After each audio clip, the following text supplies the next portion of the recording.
You're listening to the Pillaging Podcast, bringing the tailgate to your boom box. Y'all know what time it is. It's time to leave your feelings at the dock, because this is the realest podcast in Raider Nation. Tune in every week wherever podcasts are found. Call in and leave a message to be played on air at 408-909-PJFF. This episode's brought to you by One Nation Fanwear. Check them out at onenationfanwear.com. It's time to pillage another podcast. I'm Kenny Stapleton. Che, what's cracking? Oh, you already know what time it is. It's time for Chelas. It's time for me to spit all over my microphone. Spit all over that microphone, man. We're excited over here. Hey, we're short a member, but we're still We are, man. strong. We're short our boy Bobby Wasabi. He's Shout out to Bobby Wasabi battling, battling the monkeypox right now. Hey, oh shit. The monkeypox. The funky pox. He got that funky.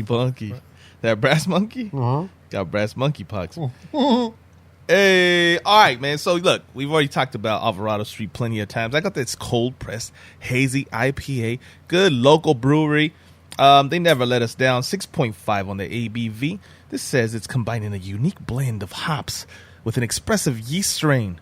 This hazy IPA is packed with flavors of peach rings, Not that expressive mango, yeast string, bro. guava, and fresh squeezed orange. Let's give it a taste. I've ran into a few of those in my lifetime. Hey. Hey, express yourself, you know? Express yourself. Hey. I'll do it. Oh, yeah. Yep. It's all there. Very citrusy. Hazies tend to be, man, but I like that they put that on the label. They're talking about all them flavors. I'm not getting the peach rings. You want to give this a little swig? I'll give it a go, man. Give it a little swig, bro. One time for the one time. One time for the one time, son. You know? You know? What's that, silver can, too? Yeah, I'm not getting the peach ring. You know it's a good flavorful beer, though, man. The peach was right on the front, but it was quick, and it was gone. A little bit of it. Yeah.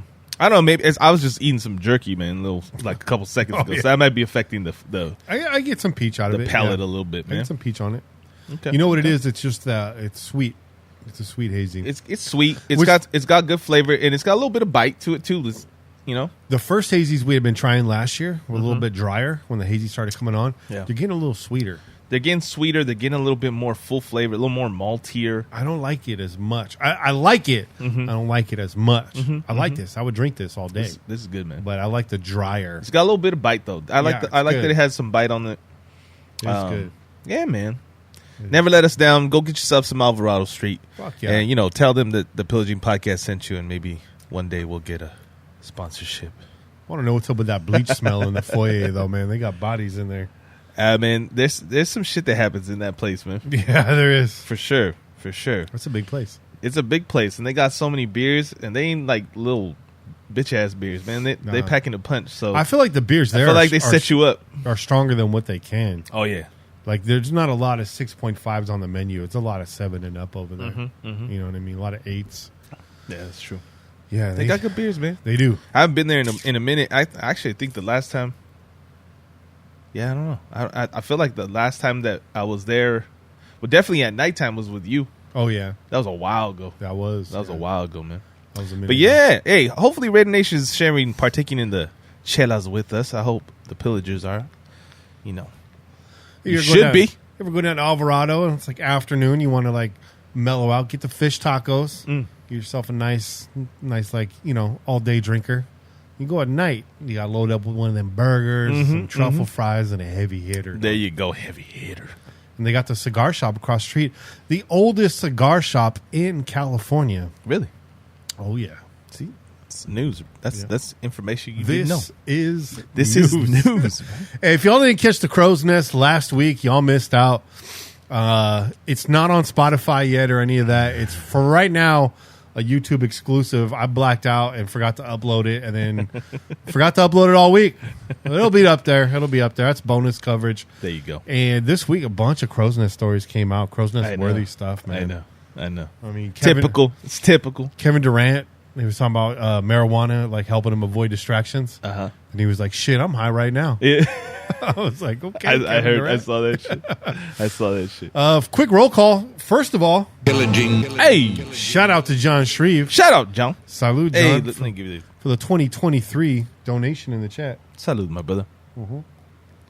And John knows a lot about them good chelas too, man. And John says, we out here. He says, going with just wifey to the night game against the Patriots. There you go. Tickets were basically $65 per the Friday after release day. I missed out on that. But I got a story on that. And we're going to get to that in the quick hit segment.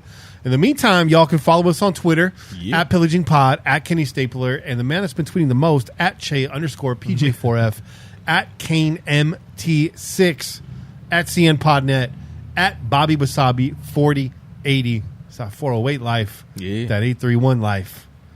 It's that Central Coast South Bay life. Yeah. Yeah. Yeah, that's a good life down here, man.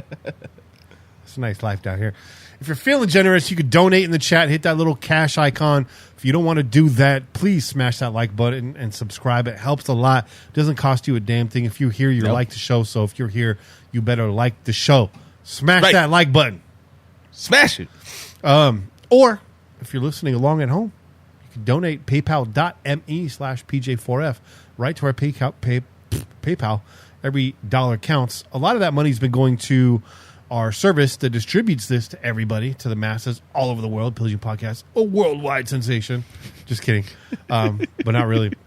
We're kind of a big deal, man. Right now we're saving up because we need another external hard drive because the main drive is getting backed up. Yeah. The terabyte backup drive we have is full, and we don't want to lose any of our old episodes. We've made a lot of shows for y'all. There's a lot. There's a lot. Go look at the back catalog, man. Yeah. Yeah.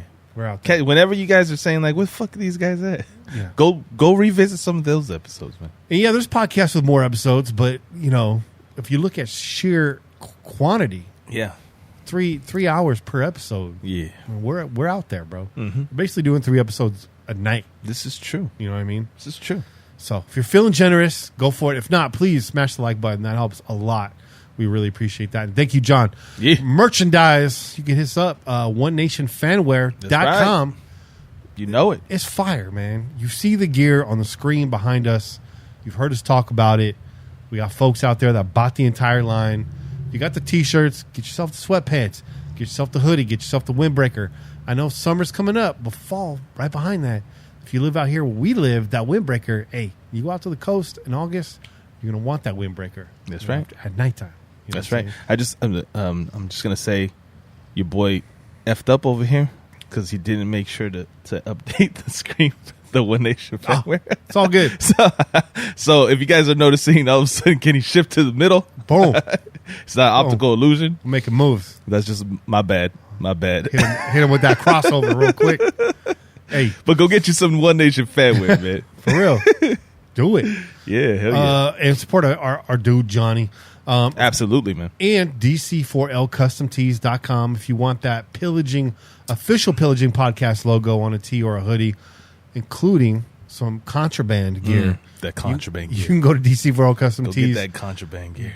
Just search Pillaging Podcast. Or I think we're on the sidebar, like Friends of the Side or something. But just do the search. Also, through DC4LCustomTees.com, you can get your own stuff printed on T-shirts. It's true. Really nice quality. Man, listen, you hit up Dan, man, and just tell him, look, I got this idea. This is what I think. This is what I'm envisioning. The dude will knock it out the park for you. He's done that for me a couple of times. So go get you one of them shirts, man. You could get some pillaging gear and then get yourself your own custom shit, man. Like, you want to get the head of householder, the Burger King. Go get your custom shirt, bro. I didn't even realize the fan was on in the background. I had to turn that off. So it's hot in here, man. It's gonna suck. It's a little hot in here. Look at Kenny sweating, and I'm the one that's usually sweating. Like, I'm glistening. That's normal. I'm sweating because we got to do our schedule predictions. Sweating to the motherfucking oldies over here. I'm sweating these predictions. This is what I'm sweating. Come on, we had optimistic Kenny here like a couple weeks ago, man. Don't do that. Okay, we gotta stay positive. Stay positive. New system, Che. Here we go, man. Just kidding. Here we go. Wait till you see it. Wait till you hear it. Hey, let's go. Let's go. And Chase something out of engraved glass. Of course, you already know. Do we got that right? We got that right. Yeah. So, yeah. Bathkeyengraving.etsy.com. Yeah. He will engrave anything for you. I guarantee you your beer will taste so much better. Oh, yeah. Yeah. Get it on a bong. Right? Absolutely. Bang a gong. Engrave a bong. You know how it goes. Yeah, man. Anything glass, man. Anything glass, man. You know what I'm saying? Yeah. And it's summertime, which means the backyard cookout, the lime is on the bottle, and you Yeah. got that Sal's Mexican restaurant salsa. That's right. Chilling on the back patio. Go get that shit. Go get that shit. Sal's Mexican Restaurants. You know you love salsa. Yeah. Come on, man. Shipping all over the nation, right to your doorstep. Custom packed cooler boxes. I'm not going to lie. I'm kind of missing some of that salsa right now. Man. Yeah. I'm not going to lie. Sal, I'm not going to lie, Woo. man. That shit would come in handy right now. Yeah, it would. Just saying, bro. It's good, man. So if you're out there in Nebraska and you're like really want to taste some good Mexican food where there's no corn in the salsa, and you know what I mean? I feel like the corn in the salsa is like a supermarket salsa move. I'm not saying it's a bad idea, but it's typically you're not really seeing that too much. No, man. You know what I mean? You don't do that shit. That's like, it's authentic. There's corn in it. It's like, really though? I got a chip right here, bro. I don't need the, you know what I mean? There's corn in it. Like, what makes people think that corn in the salsa makes it authentic? And I'm not, just because it's like corn. The Aztecs fucking farmed maize. Yeah. That's what they think out there, dog. And I don't chew my salsa, so you know you're going to see man. You know you're going to see that kernel again later. Hey, man, You know get the what I'm saying? maíz out of my salsa, bro. You know what I'm saying? The fuck out of here. They fuck around, put hominy in the salsa, bro. And I love hominy. You put that shit in my pozole, my menudo, maybe, bro, but not. Yeah. Don't put that shit in my salsa. I eat it as a side too, just a little butter, salt, and pepper. Oh, so good, bro. Here you go, man. Now you talking. My granny used to make that all the Now time. you talking. Main location is in Selma, where they normally ship That's from. right. 2163 Park Street, Selma, California. Or you get them up at 559-896-0412 or 559-896-SALS. Yeah. Salsa. Salsa. Ask for Carl or Sal or whoever's available. Just whoever the fuck wants to ship that out to you. You know what I'm saying? Julio in the back, man. Get it, bro. Tell Julio to send you some fucking salsa. You know what I'm saying? Yeah. Quick I don't even know Julio works there, but Hey, there's got to be a Julio, right? Julio, maybe an angel. You never know. You know? Julio's looking over the place. I work with like 3 angels in the kitchen in my lifetime, bro. Hey, Yeah. you know, they're the ones that stop all the fucking madness. Yeah. He's the dude with the pocket comb, bro. Yeah, bro. You know what I mean? Quick shout outs, man. Raider Nug, he's got the wrench, so watch out. Your boy Gent is in there. Yeah, boy. He says Raiders. Salvador Salazar, there's Sal right there. There you go. Raiders division winner gets 10 wins plus IC 11-6. Let's fucking go Raiders. Yeah. Eddie Raider 714. Shout out. Raider Dave, Noe De Leon. What's good, brother? Raider Davo, James Lyles, Juice. What's up, my boy Juice? We need to get together. What soon. up, Juice? Need to get together with Juice. Juice, we would have had you on. It was a last minute cancellation. Yeah, man. But stay frosty, brother. You never know when your Yeah. number's going to get called. Get that beer ready, son. Yeah, sir. Shout out to Sir Raider. Shout out to Onafied. Pete is back. What's up, Pete? Yeah. Did we get that Pete shout out for the money in the chat too, man? Shout out to Pete. I don't know if you did that. I just missed that. Hey, shout out to Pete for the $2, man. Hey, man. Shout out Pete. He said he can't hang tonight, but you're here now. That's what matters. Shout out to Ronnie Grannon. What's cracking? Jen said, y'all coming to KC this year. It won't be cold. Hey, where the women are cold and the beer is warm. Hey, Kevin Lurker. I don't know, man. I'm thinking Kane's got a spectacular idea. He says the road game this year is October 30th in New Orleans, dog. Yeah, Kane's been pumping that one, and I might have to jump on that train, man. But see, look, man. That sounds like a hell of an idea. It sounds like a fantastic idea. What are the tickets looking like? Anybody give me any info on that? I'm sure Saints ain't selling very many tickets right now. They're dropping in the power right? rankings, dog. They ain't selling very many tickets right now. Drew Brees is not walking through that door. No. At least not yet. He's been in the news too recently talking about I don't know what I'm gonna do. I don't know if I'm gonna work for the NFL or if I'm gonna go if I'm gonna be broadcasting or if I'm gonna go back and play quarterback. I don't know. I don't know, man. I don't I don't really see him in the booth. I mean, you do. Jameis Winston's sitting on the over there like with a fucking sniper rifle ready. Yeah. He's like, that kind of talk's making him nervous, man. Bring your ass back over here, Drew. Yeah. Been waiting for this chance. I heard you get some. You get free tickets with a bucket of crab legs. That's what I heard. Hey, but on the real though, yeah, that's why I would want to go to Louisiana for sure, bro. Oh, fuck yeah. I want to fuck up some goddamn, some crawfish, son. I want to get in on that for real. We eat our way through that town. Beignets in the morning, little beignet, little coffee. Tip top, dude. Be good. See my face? Do we get there? We got to get there a couple days early or stay a couple days after. I don't know. I mean, that game is in what? October 30th. October 30th. Gotta be there for Halloween, right? Oh, shit, man. See, I got child, man. I got to take the Munchkin trick or treat. Bourbon Street, Halloween, dog. I know. The two fan bases that dress up the most. It's going to be wild. True. I know. Wild. Damn. I'm staying the fuck away from that Niner game. That's going to be a shit show. Y'all knuckleheads can't behave. Bro, I'm going to tell you this. Let me just say this real quick. Whatever's going down isn't going to go down at the game. It's going to happen on the strip the night before. It's going to happen all over the goddamn city, bro. It's going to happen on the strip the night before. All the fucking knuckleheads is going to get popped the night before. I call it right now. The game is going to be like high security, high alert. They ain't going to be shit popping off in Vegas, bro. I'm saying that right now.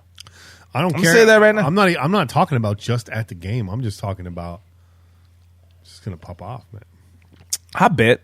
Y'all like the camo brim? Hey. Let me know what you think. Camo brim. Camo brim. That sounds like a fucking album. Sound like a SoundCloud rapper, huh? Camo brim. Camo brim, bro. Kenny about to come out of retirement as Camo brim, bro. It's kind of a nice name. It's got a ring to it. Tonight's show, we're breaking down the Raiders 2022 NFL schedule and giving you our way too early but extremely accurate predictions. Yeah, super accurate.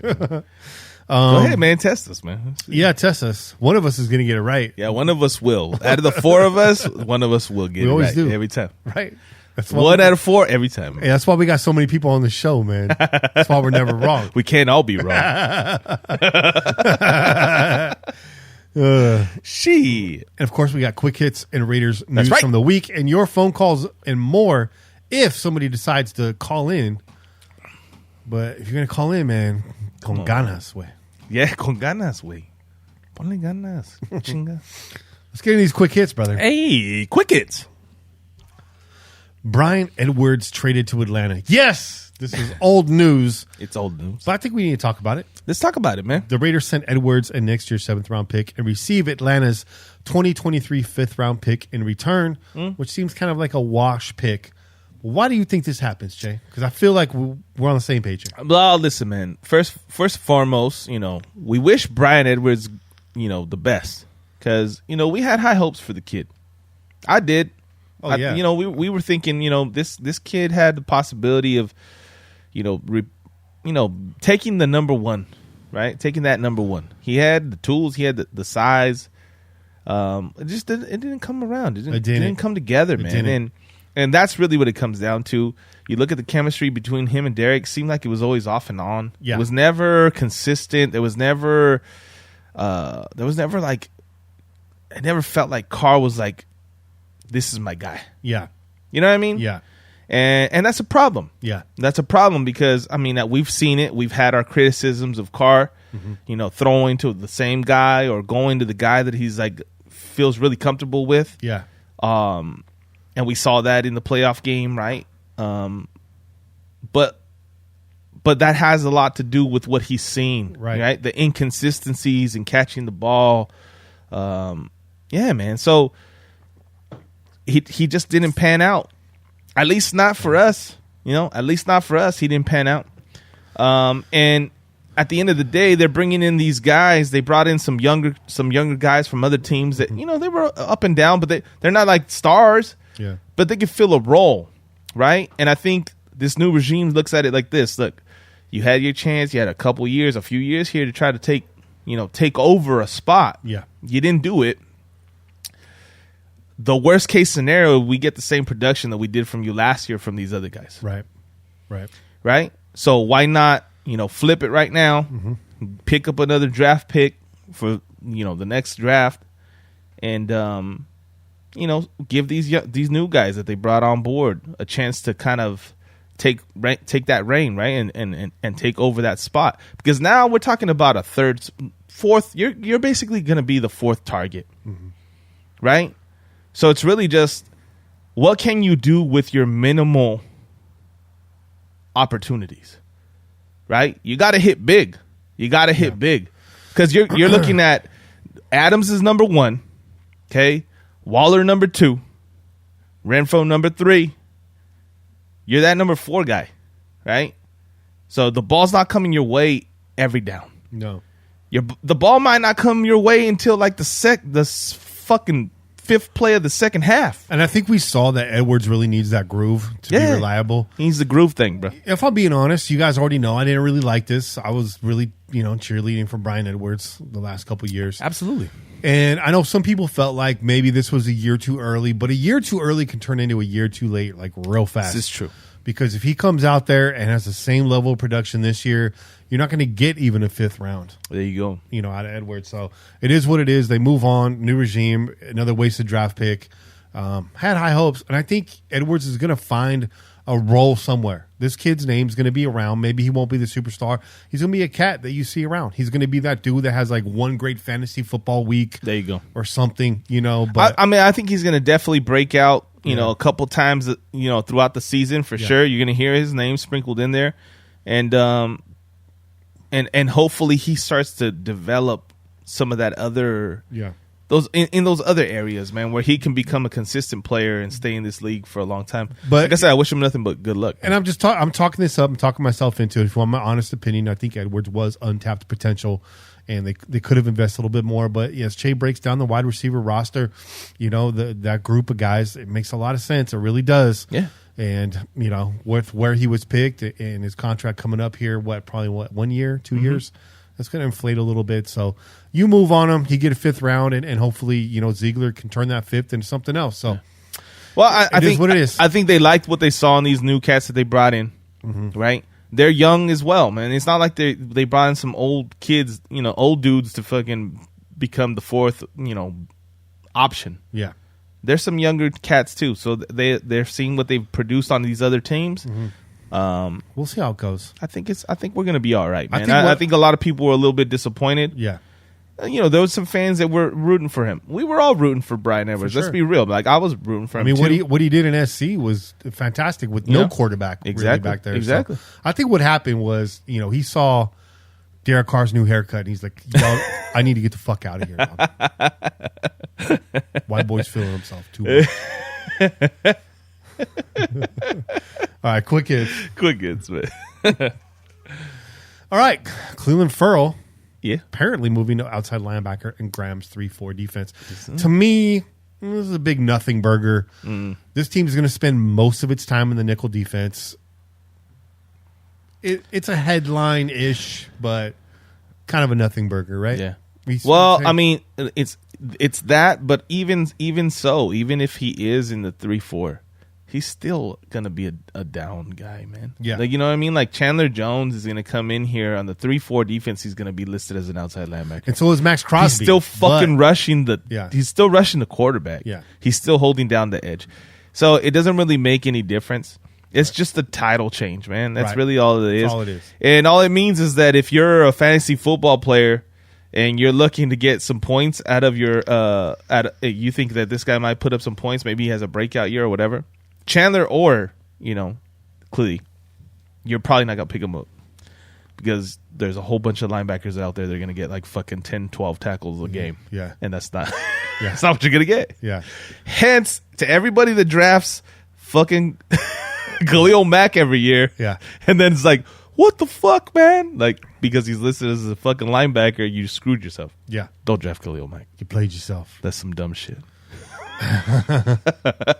Quick hits, man. Dan Ventrell out as the Raiders team president. Mr. Ventrell claims he was fired after reporting hostile work environment.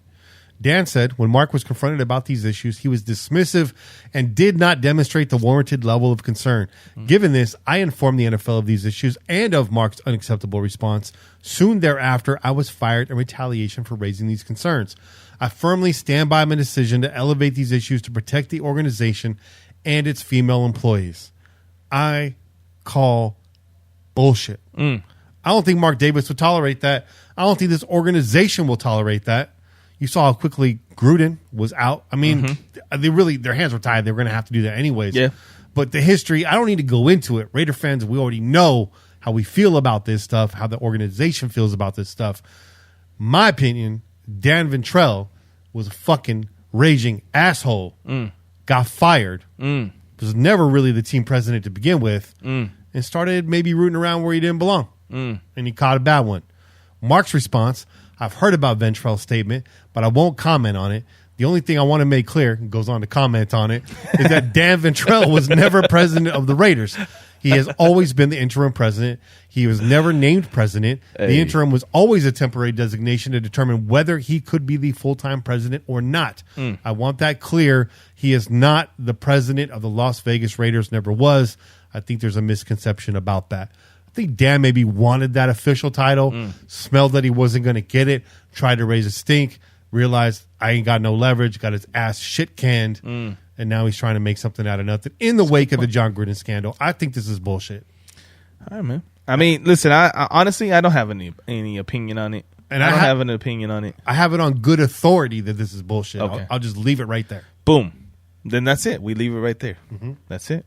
There's nothing else to say. Quick What hits. else can I say? The Raiders have the most expensive tickets on the secondary market. Yeah. Raiders tickets are averaging Surprise. $595 per ticket. Surprise. Highest price game versus the San Francisco 49ers. Of course. Average ticket price $777. That's crazy. Y'all are balling out there. That's crazy. Yeah. Yeah, I ain't going to be paying that. Just saying. I'm not going to be paying no $700 to go to the game. But, you know, if someone out there's got some deal worked out, you know, gets to a reasonable price, hit your boy up. Hit your boy up, man. I might have to cut out a bunch of letters from magazines and, you know, send Dan Ventrell a little letter in the mail. Try to get some tickets. You know what I mean? Hey, that's a good call, man. Quick hits. I support that. Last but not least, well, maybe least, that's why it's here. Raiders signed Jordan Veazey. Veazey, am I saying that right? I don't know, man. Pimpin' a Veazey. And they cut fullback Sutton Smith. Again, a bit of a nothing burger. Jordan, 27 years old, 6'3", 227. Good numbers there as far as the stature is concerned. Played for Tennessee, Jacksonville, Indianapolis, Buffalo, Washington, and Houston, and never really made it past the practice squad on any of those teams. Sutton Smith cut, not a surprise. Picked up the fullback from New England. This is a nothing burger, in my opinion. Which is Practice guy. Yeah. He's a practice guy. Filling out the roster. That's all it is. He's just warming up bodies, man. That's it. Normally we take a break right now, but I feel like we got through that pretty quick. Yeah. I think we should just go right into Kane's Corner. Well, you know what? Right? I say yes. Okay. But real quick, my cup is empty. The cup runneth empty. And that means unas demasiadas chelas con cheve. All right, let's take a quick break then. Real fast one. All right. I'll play Kane's theme song. You go get that beer. Come right back. I got it, dog. Oh, you got it? I got it. That's the only reason why I'm saying well, let's jump into let's it. Let's do that then. All right, let's do that then. I came prepared, man. I was like, it's too hot for me to have one beer in my hand. I feel you. I'm going to hit some chapstick. You get that chapstick, man. Your boy Kenny was out there throwing discs for fucking hours, son. 6 hours, dog. Man, running game out there and fucking lacing them. 45 holes, bro. Lacing them, bro. Shit, man. You almost caught up to Wilt Chamberlain. Oh, shit. Never mind. I don't know where that shit went. I just bought 3 new fucking chapsticks today. Man, you lost them all. You lost them all. That's how it goes. Hey, all right. So this one right here is from Cali Craft. This is Carl the Fog Hazy IPA. It's coming in at 6.8 on the ABV. Okay. This is Citra and Mosaic hops hazy. It's got the flavors of sweet tropical fruit, ripe melon, and bright citrus fun, friendly, and chill. Here's to your friendly neighborhood fog. Let me see what this is all about, man. Let me stand up and get my chapstick out. Get that chapstick. I got too many pockets, man.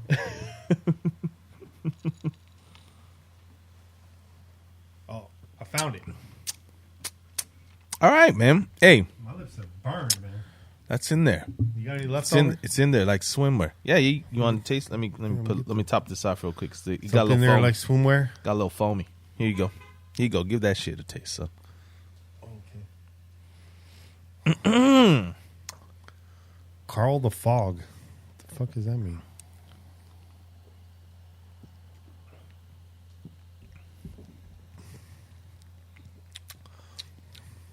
I like that. That's clean. It's not sweet, No, but you definitely get the fruit flavor, man. this is just a straight up hazy IPA. I could taste the melon on there. Definitely get the little hint of melon. Yeah. This is a lot. It says like that it has like a honeydew. Yeah. It says that it has citrus, but it's not as citrusy as the last one. The last one has a lot more bite, that kind of like bite that you get from like orange and shit like that. This is that mellow kind of. This is a lot more mellow. This is good too, That's man. good, man. That's really good. nice. I'll That's dig just it. a straight up good beer right there. That's all that is. Really not a lot of bells Salud. and whistles on it, man. Just, No. Just good. Just gonna win. Just Yeah. go in. That's like that linen suit, man. That's like that Obama suit, dog. That Easter suit, dog. That Easter soup. Just nice. Man, did you ever see that shit? How they were blasting Obama when he had that tan suit, son? Yeah, I see. They were all angry about his tan suit, man. Obama! What kind of president wears a tan suit? Obama outta is here, a long-legged Mac Daddy. You remember that drop from the crow's nest. All right, let's get Kaner on the phone, yeah? Yeah. Yeah. Let's do it. Do it, son. Kane, pick up the phone. What kind of president fucking paints himself orange, man? Shit. That's what I want to know. Yo, what's up? What's good, son? What's happening? Kane. Man, same old, man. Hey, What's good man. with y'all? Oh, you know, just sweating like a motherfucker. Yeah, we sweating over here, man. This studio is hot as fuck. But you in AZ, so tell us about the temperature, duh. Yeah. You know what? It wasn't too hot today, but it's been this past week. We got up to around 99. Wasn't too hot today. Kane, you adjusted to that AZ life pretty well then, huh? It was probably like high 80s, early 90s, but you know, I'm getting used to it, man. So this got to be like above 110 for it to affect me. Oh shit! You really adjusted then, dog. Damn. But you got that AC going full blast. I already know. Yeah, but I gotta do inspections. So I work outside. I inspect homes, Right. exterior and interior, and I be in attics and shit. So it be hot. So attics are hot as hell. I'm used to it. Yeah, That's crazy. No, that's true. That's true because you be doing that anyways, right? So it's hot as hell in buildings in the fucking.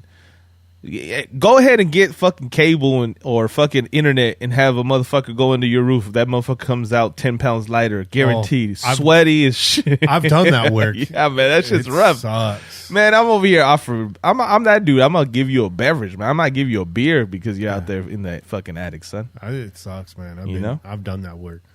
Installing like Wi-Fi boosters and security cameras and shit. Oh, man. Not good.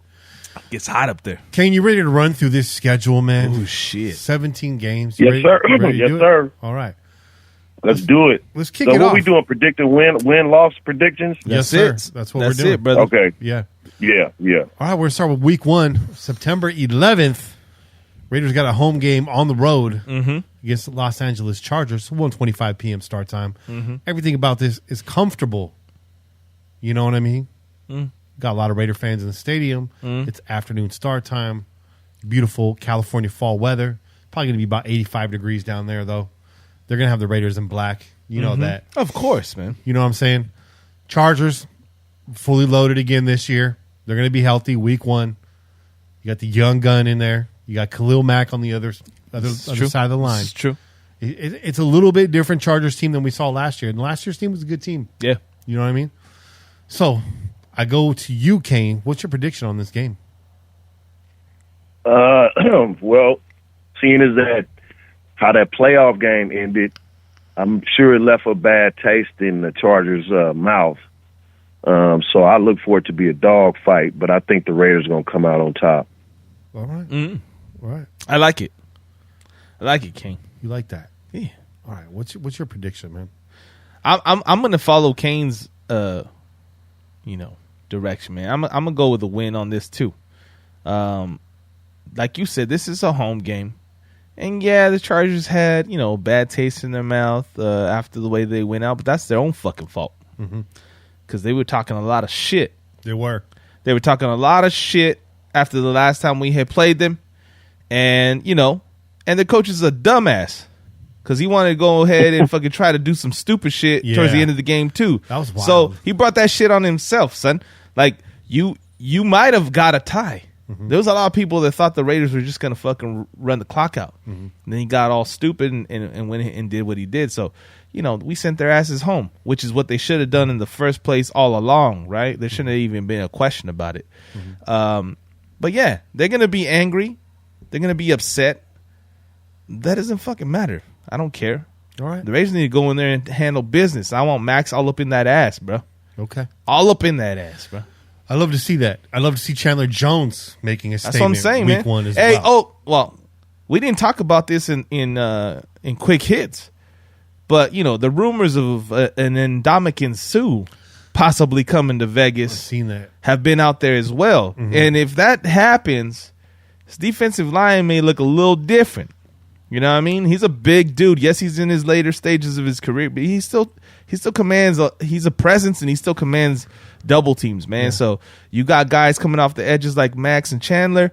You got Suh and a couple other motherfuckers coming on in this. I feel things might be a problem. It's not done yet. It's not something that's even been announced yet, right? But he's out there hinting and shit. I don't know if you guys saw his Twitter post or his IG post. I saw it. He had a little fucking Las Vegas sweater on. Oh, did he really? He had a Paris Hotel Vegas sweater on, and he was like, "This is my favorite sweater," and he just posted it. Man, so, you know who else? They're always baiting the hook. Yeah.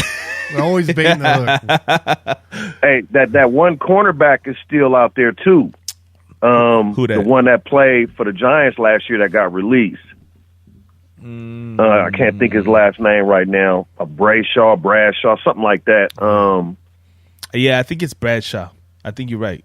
But he's still available. I think both those cats just waiting after June 1 when we get some more money. Maybe they, Hey, that's a good point. Maybe there's some legit about those rumors. So we'll see. That's true. And then that means that makes that Bryan Edwards trade for a pick a little more. You're talking about James Bradbury. There you go, Bradbury. That's what it was. But that makes that when you're trading away guys for picks, I mean, now you're not paying them, right? Yeah. So that opens up some money to be able to pay somebody else that you're really trying to target too. Yeah. I got to swing the other direction. I saw that. Don't get mad. It's all good, man. Do what you got to do. It's week 1, right? Raiders struggle a little bit, growing pains, installing a new system, shoot themselves in the foot. That's fair. I would hope for a close game, I think, through 3 quarters. This one just gets away from them in the end. So they come out, fall flat on the road, quote unquote, on the road. And they start off 0-1. But it's not all bad. Just hang in there, folks. Just hang in there, folks. You know what I mean? I want to see fucking Sunshine over there because he looks like Sunshine too. I know we call fucking homie this over in Jacksonville, but the motherfucker that's at quarterback for the Chargers, Herbert looks like motherfucking Sunshine too. I want to see that motherfucker looking like a deer in headlights, man. Yeah. I want him running all over the goddamn field. We know he's good. We've seen his talents. He's definitely panned out well for them. Well, Bradbury got signed. Did he? Yeah. Okay, then that's not. Oh, okay. But all you know right, what though? My bad. But you know what though, man? I think we're gonna roll with the corners we have. I don't have a problem with it either. Yeah, he's on the Eagles now. So he went across the way. So yeah, get in that ass. I say 0-1. Y'all say 1-0. We ain't got no problems. But week 2. Against the Arizona Cardinals, the home opener. I'm marking this one down as the win. This is the W right here. I feel like the Cardinals, they got more problems than they know what to deal with. Yeah. And they got a lot of talent, but they're just, they're just catering. They're pandering too much to the QB1 over there. And it's starting to fall apart. It's what it looks like on paper to me, right? Dropping in the power rankings, just stumbling over themselves, man. And I think they come into Vegas. It's the home opener. The crowd's going to be fired up. They're going to get all over Kyler Murray. Mad Max. I don't know that they get to him because he's a slippery dude. Yeah, but he's going to be throwing a whole bunch of errant passes. Errant passes, running around. It's going to be chaos. They're going to cause chaos.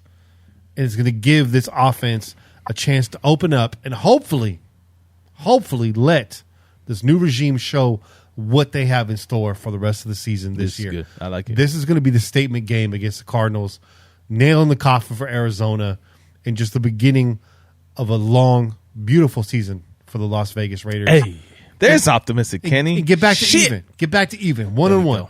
There we go. So I like it. That's what I got. I like it. Let's go to you, Che. We'll just go backwards. Yeah. You know what? I like everything you said, man.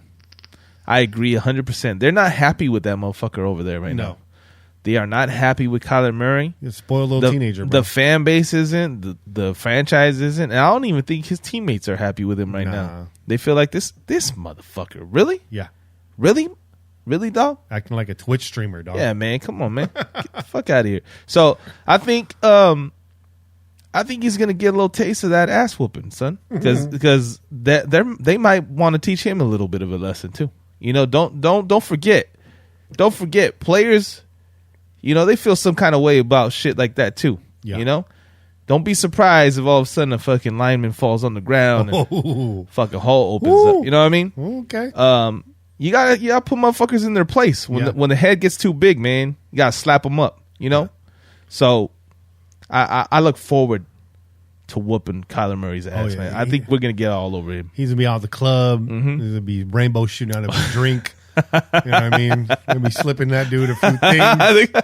You know what I mean? He'll be out there roofing and shit. Yeah, man. he's gonna end up in a back room somewhere. Who's their backup, man? Don't be shocked.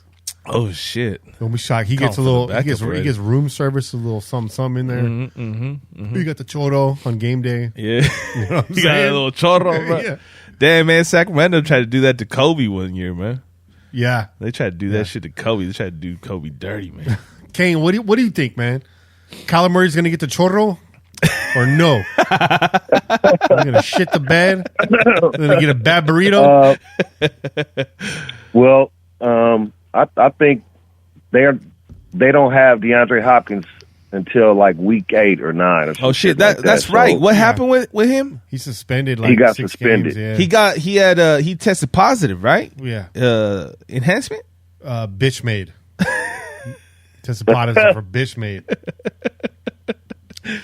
Yeah, man, I saw that shit. That's right. So I mean, their number one receiver's down. Yeah. People ain't happy with their quarterback. Hey, man, this has to be a dub. He tested positive for Kyler Murray's dick. Right? In his mouth. Can you said dub? We I don't even know. I said the Raiders are gonna win it. It's the Raiders home opener, and there's a big disadvantage without having DeAndre Hopkins. So that's facts. Yeah, we'll win that. And who's the big trade they pulled for by his request? Like his former teammate? Who'd they pick up?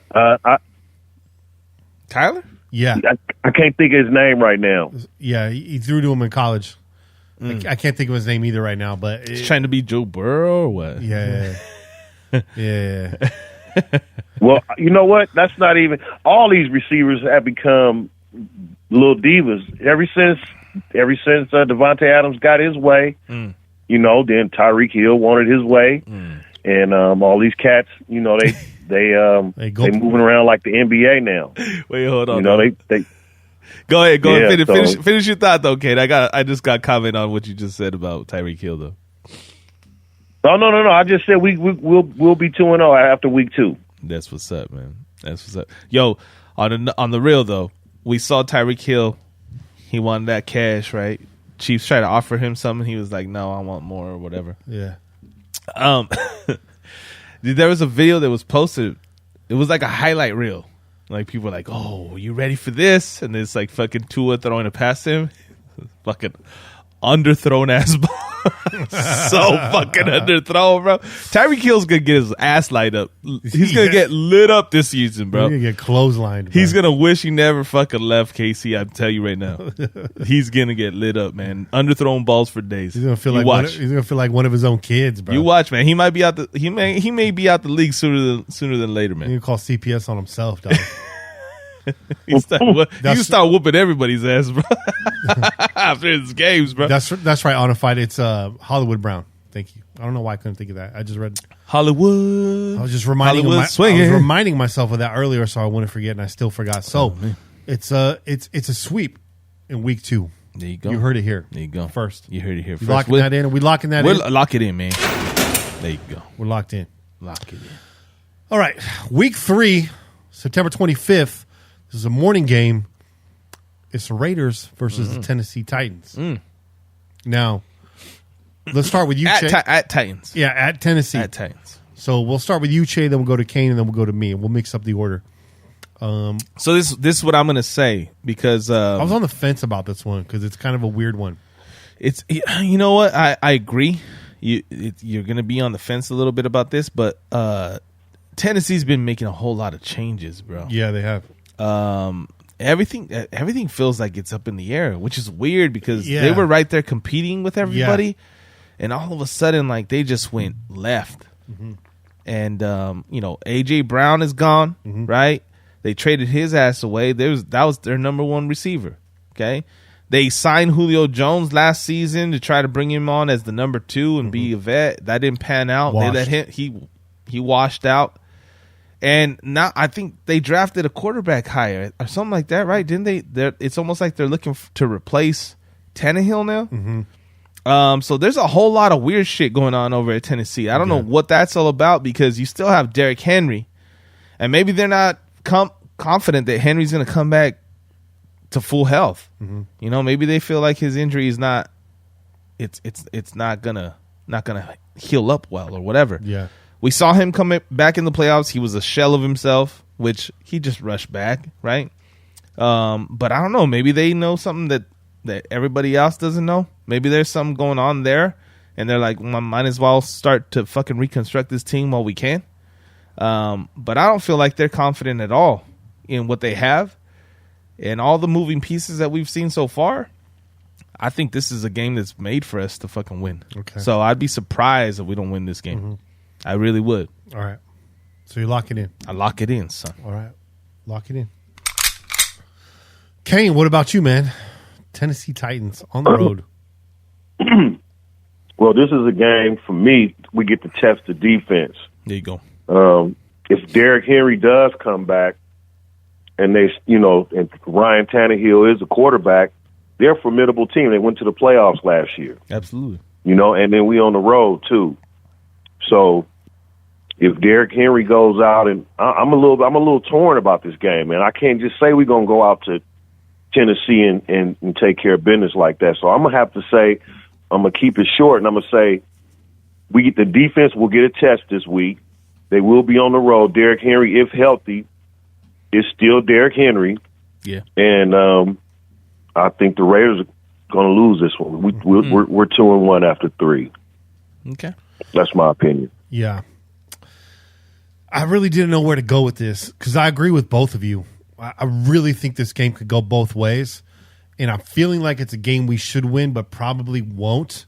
I have us marked down with a win right now. I want to change that, but I want to stay positive, y'all. Hey, man. I want to stay positive. Don't do it, Kenny. You know what I mean? Don't go to the light, Kenny. Stay with the dark side.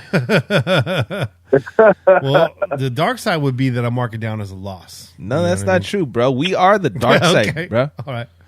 The dark side's gonna whoop that ass. There you go. Yeah, a lot of it hinges on Derrick Henry, but I also feel like we have the defense that can really smother. And this could be. I'm gonna keep it as a W, man. I'm glad that Kane's on the board with an L because I do think that's the keep it real pick. I really do. Because I don't like to have too much sunshine in my predictions. Y'all know that. Ain't no sunshine. You know. But I'm gonna stay with the W. But yeah, my feelings are, my gut says it's an L.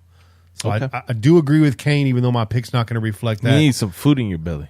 I ate a big ass sandwich. You seen that Dagwood sandwich I made, man? Man, your belly don't like sandwiches, son. No, my belly You loves need sandwiches. a fucking steak or something, man. Yeah. It's angry at you right now. That's why your belly feeling that way. No, it's a gut feeling, not a stomach feeling. Anyways, let's lock those in. Okay. Lock it in. Right back at home. Hey, your boy Bobby Wasabi's in the chat, by the way. Yeah, I seen that. He's going to give us his picks via phone call. Yeah, boy. So right now, it's a favorable schedule to start off. You know what I mean? Yeah. It's nearly back-to-back road games. We're really not traveling that far. Then we go to the Titans. Then we come back home.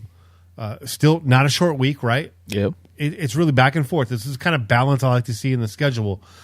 We get the Broncos in Las Vegas. Kane, what say you about this game? Second game at home, Denver Broncos in our house, 125 start time. What you got? Well, people going to be mad at me for this, but the Broncos, all they really needed was a quarterback. That's just my opinion. You can get mad at me if you want to. You can say I don't know what I'm talking about. Anybody can say that, but they already had a really good defense. It was just a quarterback short of being a good team. Now they got the quarterback. Mm-hmm. So, this is a home game, right? Yeah, this is a home game. Yeah. Mm-hmm. Okay, so since it's a home game, I'm going to say we're going to win. But like you said on the last game, Kenny, I feel in my heart that we could lose this game because we don't know how Russell Wilson, we don't know what this team going to look like with Russell Wilson. So we can't just jump on board and say this Andrew Luck or Luck, whatever his name is, Luck, and we're going to win because they don't have a quarterback, but they got a good defense. Well, now they got a good defense. They got a quarterback. They also made some other additions on offense as well. So, and they had a good draft too. So I'm going to say since we at home, defend home. So I'm going to say we'll win that game. Okay. But there's an asterisk by my answer. I feel that. Yeah, just like I felt about that Titans game. I hear you there. I have this down as a W. We've done well against the Broncos at home. I feel like, Russell Wilson comes in, but hey, money can't buy you happiness. And we see it every year. Teams go out, they get the big banner free agent, and it just doesn't pan out. And I don't know what it is. My gut feeling is that Russell Wilson is not going to do well in Denver. I just don't feel like it's a fit. I just feel like he loses some mojo leaving Seattle. Mm-hmm. Like there's going to be some kind of like metaphysical punishment for Russell Wilson leaving Seattle, a team that had his back for so long, and just not fitting in Denver. Denver just can't seem to find that quarterback, and I don't care whose name is on the back of the jersey. There's just something going on over there. And I don't trust that offensive line. And not that Russell Wilson really needs it, but he's getting up there. And I say the Raiders win this game, and I say 3 sacks on the W. I like it. And we're going to win this game on offense by just playing into the weakness, right? Playing underneath that defense. There you go. Going over the top of that defense. There you go. This is going to be a Devontae Adams breakout game against the Broncos. There you go. Stealing the spotlight from the free agent Russell Wilson. You can mark this down as a win. Pow. Boom. Raiders Boom. 3-1. I like that, Kenny. Boom. Pow. You like that? You like that? Boom. Pow. I don't know what it is, man. But that's how I feel. Che, that's on you, man. Well, listen, I'm going to go a little more in depth with this because there's a whole lot of other shit that's going on with the Broncos. Okay, so first of all, Jerry Jeudy was arrested for domestic violence and all kinds of other shit, right? That's their number one receiver. Okay, we don't know what the fuck that's going to look like. He's looking at court case and all kinds of other shit, right? He might not even fucking be there. Okay, that's their number one receiver. Okay, let's take it back. So their 1 and 2 option was going to be Jerry Jeudy and Cortland Sutton. Okay, now you're looking at Cortland Sutton. They don't have their fucking tight end anymore because they traded him away to get Russell Wilson. That was their other fucking target. Okay? So the other kid that came out of Iowa, right? Forget his goddamn name right now because it's not important. But he got traded to Seattle too. Okay? So they don't have any options at receiver. So it don't matter that you have a fucking better quarterback if he has no one to throw to. You talking about the tight end out of Iowa? Yeah. Tight end. Yeah. So that dude's gone. He's not there no more. I don't know who their backup tight end is, but I can tell you he's not as athletic as that motherfucker was, and he's not going to open up shit for them. Okay? So you got a receiver, Cortland Sutton, and you have a running back who did decent last season. Yeah. Okay? And now you have Russell Wilson. So basically he has two options. Dump the ball off to the running back or go to Cortland Sutton, right? And then obviously there's going to be other people out there on the field, but there's no chemistry, there's no trust. And if you don't have a guy that's been on the field that you can look to and say, yo, I seen what he can do on the field. Yeah. I like to fucking throw the ball to him. Yeah. That's not going to work out so well. Right. Okay? So I believe, like Kenny said, we're going to be all up in that ass. Yep. Okay? Max and Chandler, and like, look, we're going to, trust me, he's going to be scrambling for his fucking life. That offensive line is questionable, like Kenny told you. And he don't have options right now. He doesn't. I don't know what Jerry Judy's going to be doing. But if he is there, his head's going to be on a whole bunch of shit. It's not just going to be on the Raider game. I just picture this happening all game. Russell drops back. There ain't shit there. Rolls to his right. Sees Chandler Jones. Swings left. And Max Crosby up in that ass. Mm-hmm. And it's going to happen over and over and over again. Both directions. All up in that. All up in that ass. Hey, man. Don't be surprised if Max has like a 3-sack game this game. Don't be surprised. So you got the Raiders going 4-0. I do. Okay. I do. That's strange, right? That's a statement, dog. It is a statement. And then Kane and I got them 3-1. There you go. Not far off. I like it anyways, man. Now we come to the first primetime game of the Raiders 2022 NFL season. Yes, it's the Raiders on the road. Monday Night Football against the Kansas City Chiefs. It's Chiefs week. Yes, it is. October 10th. Man, this is a tough one. Che, why don't you run it back? Give us your little breakdown. Well, listen, man. We've discussed a little bit about the Chiefs just a little while ago, right? We know there's been some changes over there. Okay, there's no more Tyreek Hill. There's that home run fucking ball is not there anymore. Well, it's not there in the sense of Tyreek Hill, which we already knew was a fucking humongous weapon for them, spreading the field and always danger. Right?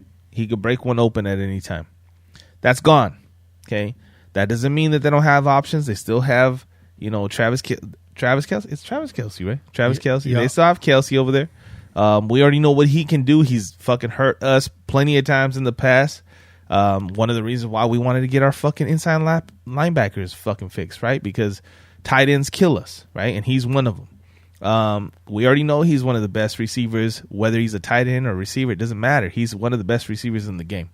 And that's because he creates mismatches. So that's still going to be there. The running back situation, I don't know, man. It seems like they've lost a little bit of confidence in Hellier. Or Hilaire, whatever the fuck his name is, right? Clyde. Because it doesn't seem like they're committed to him 100%. So it'll be interesting to see what happens there. As far as the receivers go, I mean, they still got some of the cats that they had last season, right? Obviously, Tyreek's gone, and that's the bigger issue for them. So we're gonna get to see what Patrick Mahomes looks like without a home run ball. With a really good tight end and a questionable running back. Okay. Maybe he's still Patrick Mahomes, right? Maybe he still does what he does, or maybe he struggles, and maybe his wife fucking screams too much, and he's just not into the game. Yeah, he's dealing with problems all on and off the field right now. He's got a whole lot of shit going on. Yeah. That being said, man, it's still Chiefs game. And it's still in the Chiefs Stadium, and we don't often have success there, man. So, it's hard for me to call win when we've seen so many fucking losses there.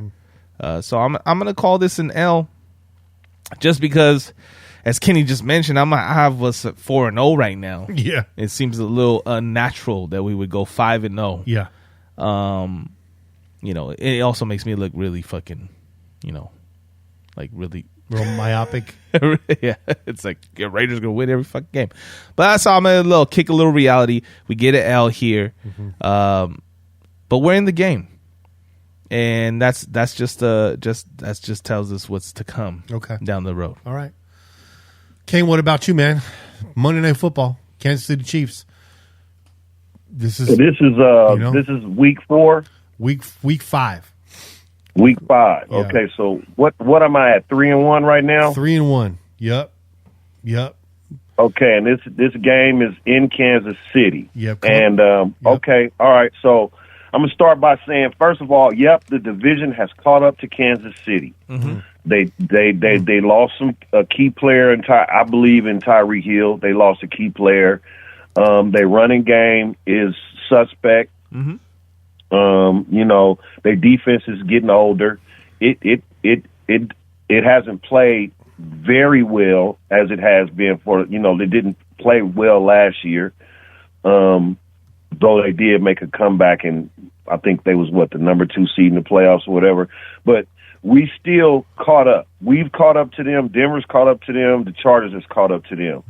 So personally, I would like to say we're going to go into KC and win, but unfortunately, I'm going to have to say we're not, because we still need to beat them, and we need to beat them at home in order for me to believe. So I want to say we're going to win, but I don't think so. I think we always play bad at the Chiefs. Week 5 is probably going to be a cold weather game, and you know how that go with the quarterback. So, yeah, we're going to lose. This is an L, 3-2. It might not be too bad. I'm going to say like 60 degrees out there, October 10th. But it could be cold.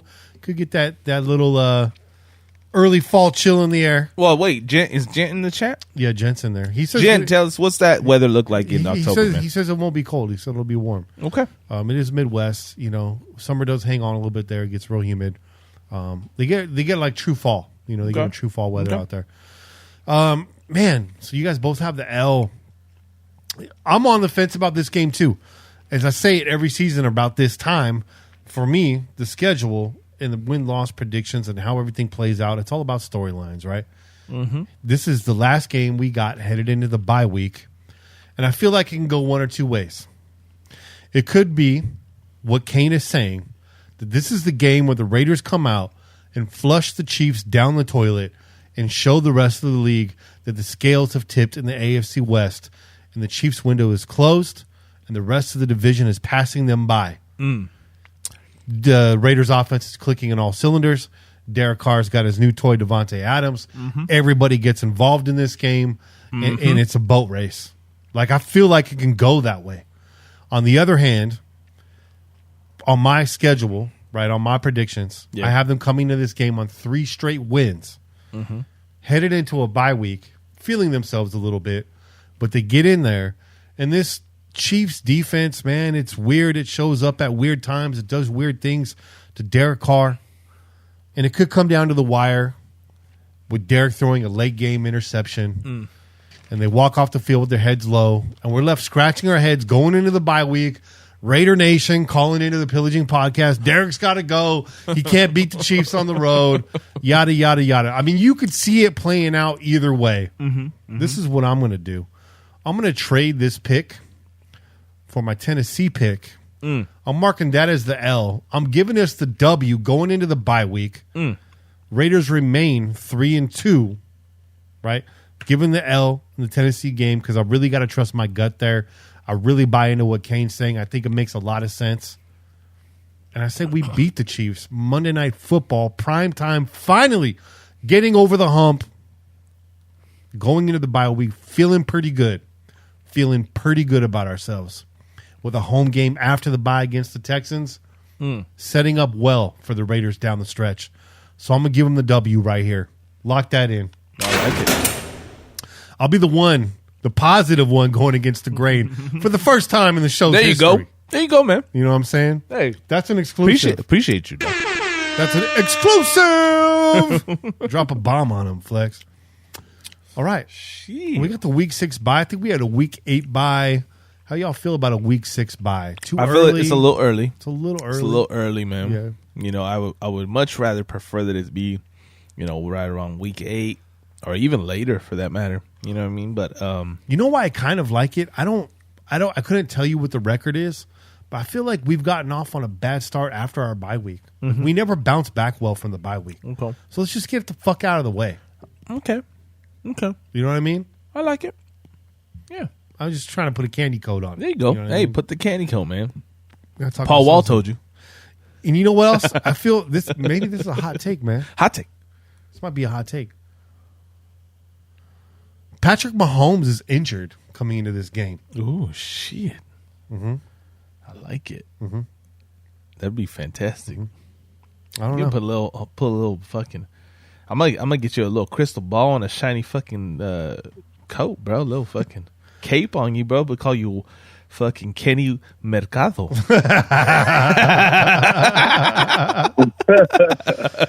I'm not saying he doesn't start. I'm just saying he's a little dinged up coming in this game.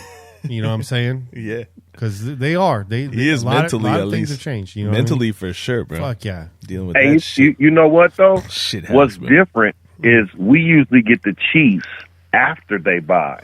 You're So, right. Yeah.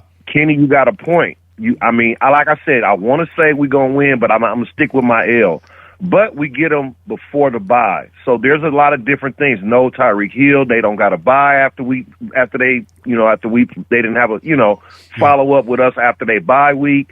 Blah blah blah. So it's a lot of different things. The division's caught up, the AFC is caught up.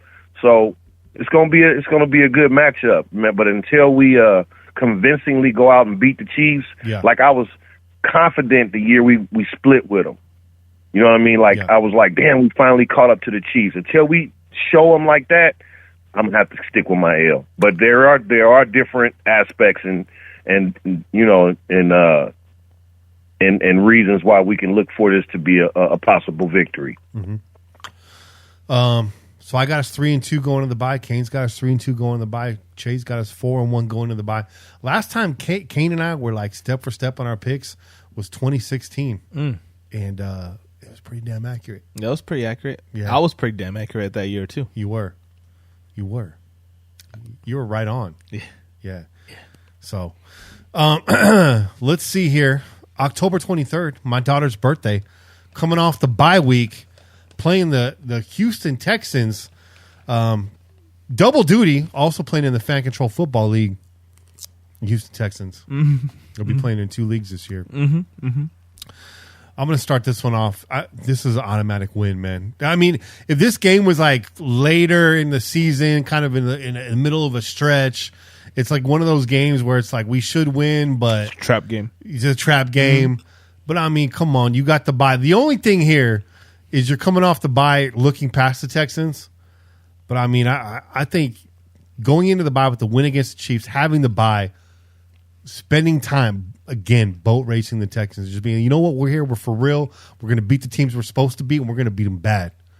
And this is going to be a defensive onslaught for the Raiders, right? I agree. The secondary, everything gelling in this game for the Raiders. The offense don't even have to do much, man. Josh Jacobson pounding the rock with the Brooks. You know what I mean? I say everybody on board this game is going to be like, we might drop a 40 burger on the Texans, man. I'm going to mark that as a win. I like that 40 burger, man. Yeah. Yep. I agree, man. I think that's you're on it. What do you think, Kane? Am I crazy?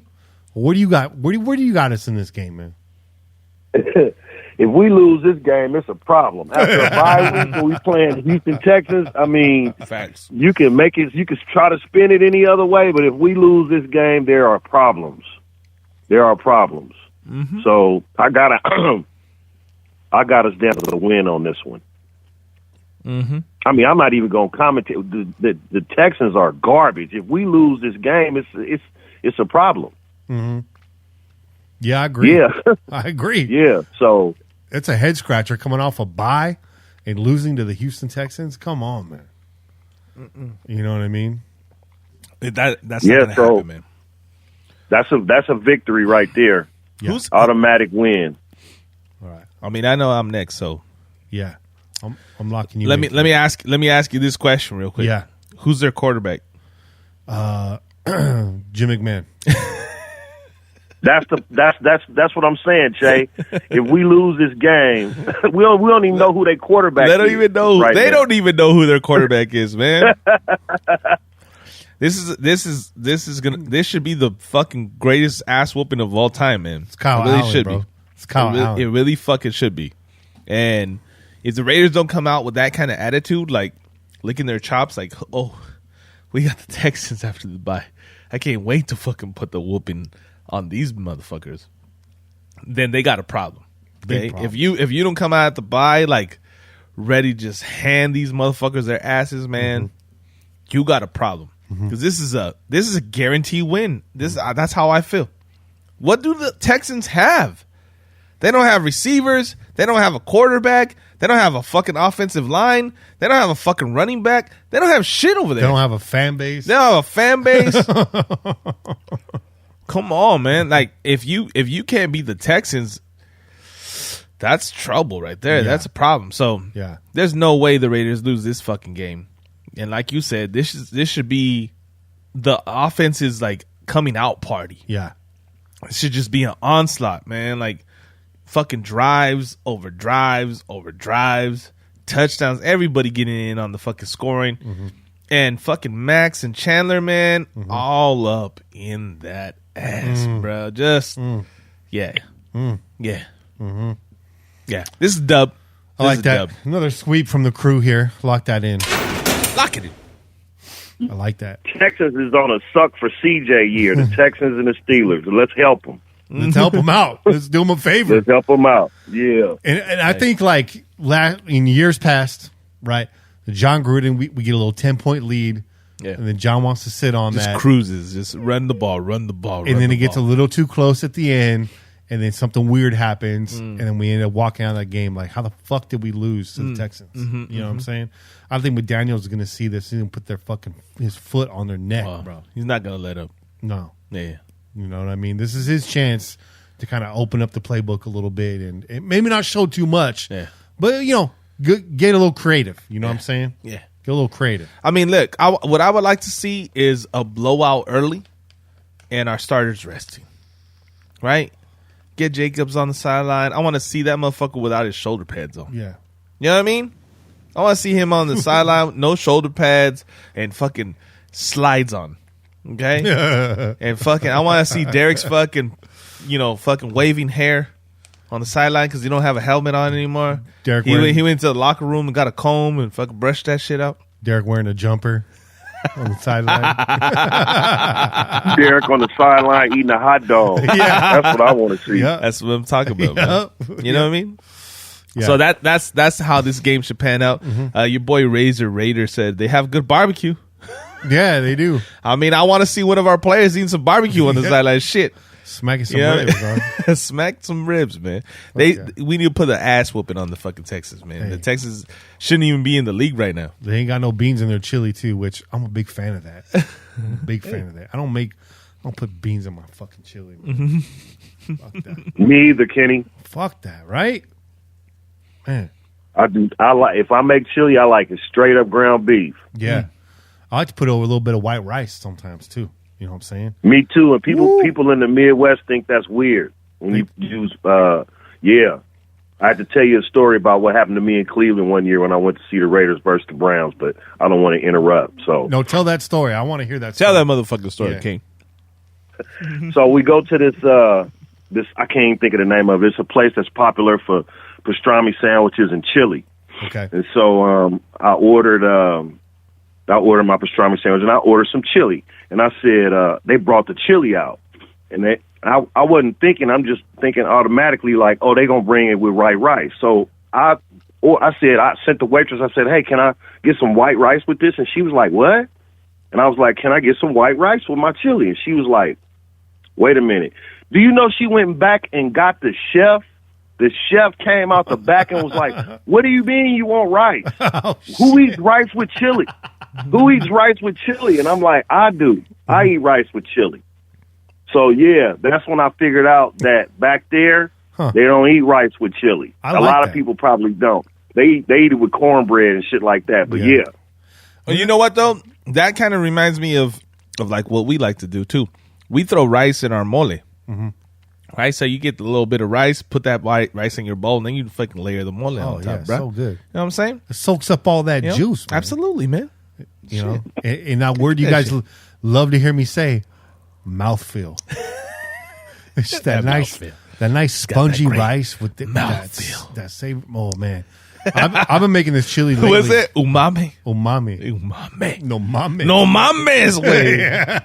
I've been making this chili lately that's got, it's got everything in there, bro. It's got chocolate, it's got cinnamon. Like, not a lot of cocoa and cinnamon, but just enough. Sounds like a mole to me. To, like, back it up. Yeah, it's got a hint of that. Mm-hmm. It's chili forward. It's got the paprika. It's got the cayenne and all that forward. But, man, that with a little bit of rice just to cut through. I put some Fritos in my chili, too. Hey, shit. That's good. A little Frito pie. Coming to that.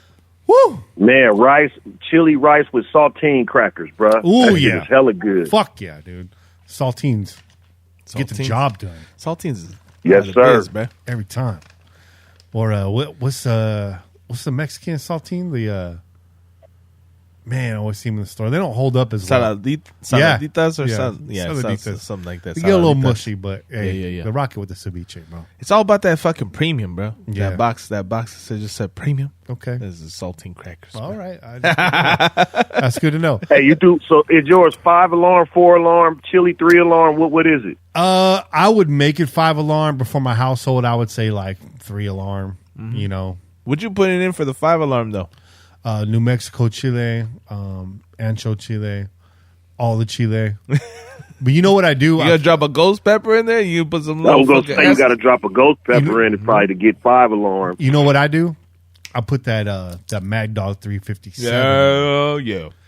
You know, we know about that shit. I put that Mad Dog 357,000 Scoville unit hot sauce in there, and it doesn't take much, man. No, I'm talking doesn't. like a teaspoon will set your shorts on fire, and that's what we're trying to do to the Texans, man. Give them that red eye. Give them that red eye, bro. Man, I'm over here sweating just thinking about that shit right now. So that's what I do. I make it pretty, like, I want to say it's mild. It's kicked up a bit. Everything I make's kicked up a bit. But when it comes to my bowl, if I have to, I'll kick it up with that. There you go. If I don't want to, call into work the next day, maybe I'll just stick with the Belizean heat. There you go. Belizean heat is fire, bro. It's a generous amount of that. Shit's fire, bro. It's good. It's got good flavor. Yeah. That shit that I got the other day, that wing sauce that I sent you, you put a little bit of that into your chili, man. I guarantee you that'll kick it up. Okay. That ghost pepper sauce, man. All right. Oh, yeah. So moving on.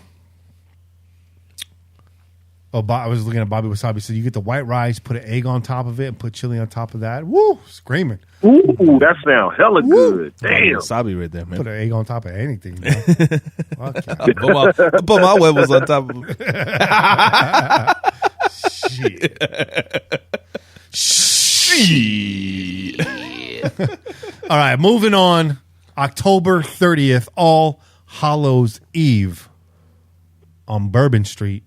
New Orleans Saints. This is a game I really want to get to. I need to try to make this happen. I want to be out there. I want to be there with Kane. I want to be there full force with Raider Nation because I've seen what happened the last time Kane went to a Saints game. The rest of that season was history. You already know what it is. And Raider Nation was in full effect. Am I right, Kane, or am I right? Yes, sir. Man, it was, Raider Nation was in full effect, wall to wall, street to street, the whole Bourbon Street. It's off the chain, bro. Off the chain. I can't wait, too. I said I was going to come back. I already got my tickets. My hotel is booked. My plane flight is booked. I'm already there in my mind. I love that. I love that. I think we win this game if you're there. I think we definitely win this game if we're all there. Well, that fuck yeah. Oh, Man, we all need to go, man. Woo! You know what I'm saying? So wait, we that's all the didn't third. make it to New York. We all need to try to make it to New Orleans. That's I the wanna do third. this. That's the 30th. In all honesty, if I would go, if I could catch like a late night flight back.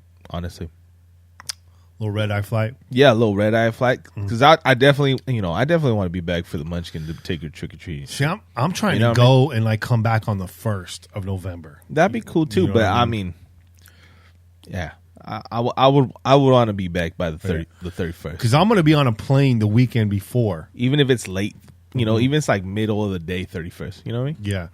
I'm going to be on the plane probably that weekend before. But I'm down to get on another one, man, because I've always wanted to go out to New Orleans. And Kane's already been out there once to scout it out and then, take us and show us the way. Mm-hmm. And I've already had Kane's jambalaya, bro. Hey, jambalaya. Fucking fire. That shit Hot jambalaya. That shit was good. Hey. That shit's always good. But it's good. Predictions, man. I feel like the Saints are on their way down too, right? They're in shambles, right? They're in shambles. Yeah, they ain't looking good over there, man. This is one of those games where I could see like maybe we drop it because it's a bit of a trap game. But I'm feeling good, man. I got the Raiders now on a 4-game win streak. I'm marking this one a W. Hey, Che, what do you think? Man, I agree. We were talking about them. We already said, they got some problems going on over there. They don't have their coach anymore. They don't have their quarterback anymore. There's a whole lot of questionable shit going on. I mean, Alvin Kamara is still there, so he's a weapon, right? But, I mean, the receiver fell off, right? And it's been a lot of fucking changes going on with the Saints team. Changes. Changes. Hey, they're gonna lose this game, man. We got this. And especially like you said, if we're all there, it's got to be a dub. They had a good draft, but they ain't the same team, man. I just what, if we all make it, man, I already know there's gonna be some heavy drinking involved. Mm-hmm. Mm-hmm. Let's make sure that we don't allow each other to go down no dark alley by ourselves. Okay, hurricane. Just saying. Hey, any alley we walk down is automatically dark. Yeah, well, I was saying by ourselves, son. Okay, if I see Kane's kind of swerving, Kane, get your ass over here, man. Hey, don't let anybody else walk down a dark alley with us in it. That's all I'm saying. Oh shit. Kane, where you got? Man, trust and believe it's gonna be alley full. Everybody, just man, I got a video. We was just, man, it was so packed. It was just unreal. The Raider fans, the love. It was just, oh man, I can't even. I'm like speechless. That's how, you know what I'm saying. So I know it's gonna be the same way this year. I know it's gonna be the same way. But anyway, I'll let Che finish his prediction. But I'm just saying. I'll finish it, bro. I'll finish. It's on you. Oh, here's my prediction real quick. Oh no. I'm going to be running around with my shirt off with Raider pasties. That's my prediction. I'm going to be wilding out, dog. Watch out for me, dog. Oh, shit. You're going to bring that fucking video series back, bro? Yeah, Pillager's gone wild, dog. Pillager's gone wild. wild. You be up on the balcony throwing them beads down. Chicks be showing their titties. It's just crazy, man. Damn, it's crazy. Yeah, it's crazy. Kenny gonna be out there too, man. Well, my lady's gonna come with. Kenny gonna have all the beads. Yeah. What kind of beads? There's gonna be some beads in the hotel room, maybe. Oh shit. Not for me. Yeah, my lady went with me last time, and I was up there with the beads because I didn't know what the beads was for, and I was up there, and then when she came up there, somebody tapped me on my shoulder. I turned around, she was like, "Come on, let's go." I was like, "Oh yeah, no, I didn't even know that's what this was for." You know what I'm saying? Like I didn't know what this was for, but shit, yeah, you throw them beads down there, some nice knockers might come out from under the shirt. Oh wait, that's Jameis Winston. Oh shit. No, but as far as my prediction goes, man, I think we're gonna win. Who was their quarterback? Jameis Winston. Who was their quarterback? Yeah, Jameis Winston. Jameis Winston. Taysom Hill. Oh, Jameis Winston. Yeah. Okay, so they don't have Sean Payton. No. So Dennis Allen is the head coach. Mm-hmm. So there's some change, some turnover. I think the offensive coordinator is still there, but they don't have a quarterback at this point. They don't have but they do have Alvin Kamara, and they do have a defense. Yeah. So, this could be a game where the Raiders could end up losing. Should we win? If we're where I say we are, we should win. But I'm gonna say we're gonna lose this game, man. Okay. I know I made it sound like I was gonna say we was gonna win, but no. Shit, I'm not going anymore. Then Kane, fuck. I'm just kidding.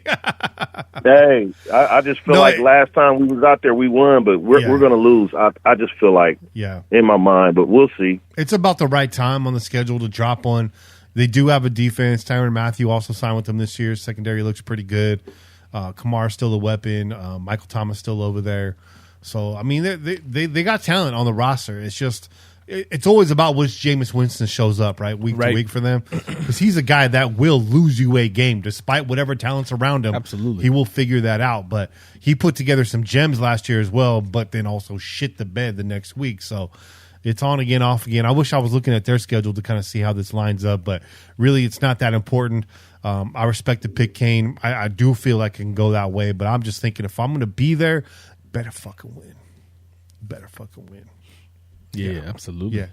Moving on, the first back-to-back roadie of the season, December 6th, another 10 o'clock start against the Jacksonville Jaguars in Florida. Should be pretty nice out there in November. I've been out in Florida in December. It's actually quite cold in Orlando in December. It was kind of a trip, but yeah, it shouldn't be a factor. Weather shouldn't be a factor in this game. Jacksonville, what the fuck's going on in Jacksonville, man? I mean, you know, they did what they did to get their quarterback, but there isn't a whole lot else going on over there. Who's the coach right now? It's not Urban Meyer. He's out, right? Oh, yeah, they got rid of his ass. Urban Meyer's gone? Urban Meyer. Yeah. Yeah, he had all that and shit. they also went and got Sunshine's receiver. Yeah, they did. Too. They went and got his receiver from college, so... Yeah. So they're trying to they're trying to recreate the Burrow thing, that, you know, what the Bengals did with Burrow and Chase, and I think that's kind of the new direction that we're going to start seeing a lot more of. You know, these guys that were able to perform together in college. But we'll see. That, I mean, that isn't necessarily say it's going to work, man. Right. You know what I mean? Right. Doesn't mean it's going to work. They're still the Jaguars. Man, Trent Baalke, Super Dave Osborne's their GM. I didn't know that's where he was. I didn't know that either. Yeah, that's crazy. He's a shit show. Yeah, Trevor Lawrence, I don't know if it's going to be enough. They're currently ranked 31 on the power rankings. Way too early power rankings, but they're only one notch above the Texans. What do you think, Kaden? We're going to win this game? Going to bounce back against the Saints? Take one from the Jags? Head back home? We should motorboat the Jags. Mm-hmm. We should motorboat the Jags. But they also one other thing I want to add is last year they running back Etienne got hurt. Mm-hmm. So now they have Etienne, they got Sunshine, and they got the receiver from all three from Clemson. All three played together. Mm-hmm. Yeah. I just want to make that a point. But still, I don't care who they got. They could have God. We should whoop their ass. They're one of the worst teams in football. Mm. And here we are again. Yeah. If you don't beat the Texans, if you don't beat the teams like that, and the Jaguars, don't expect to make the playoffs at the end of the year. Yeah. You know? Or you're going to end up going on another run like you did last year because you lost to three teams you should have won. Right. So let's not get caught in that. Let's not get caught in that. And let's stay focused and go out and beat the Jaguars. So I'm going to say it's a win. Yeah, I agree with you. I'm also have this down as a win. This could be a trap game for all that talent you mentioned.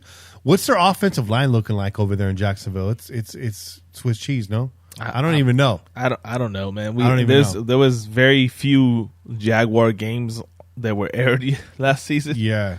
And all I could see the times that I did watch them was that, you know, their quarterback was getting his ass handed to him. Mm-hmm. They were pretty frustrated, and things weren't working out very well. Oh, and that's going to continue in week 9, dog.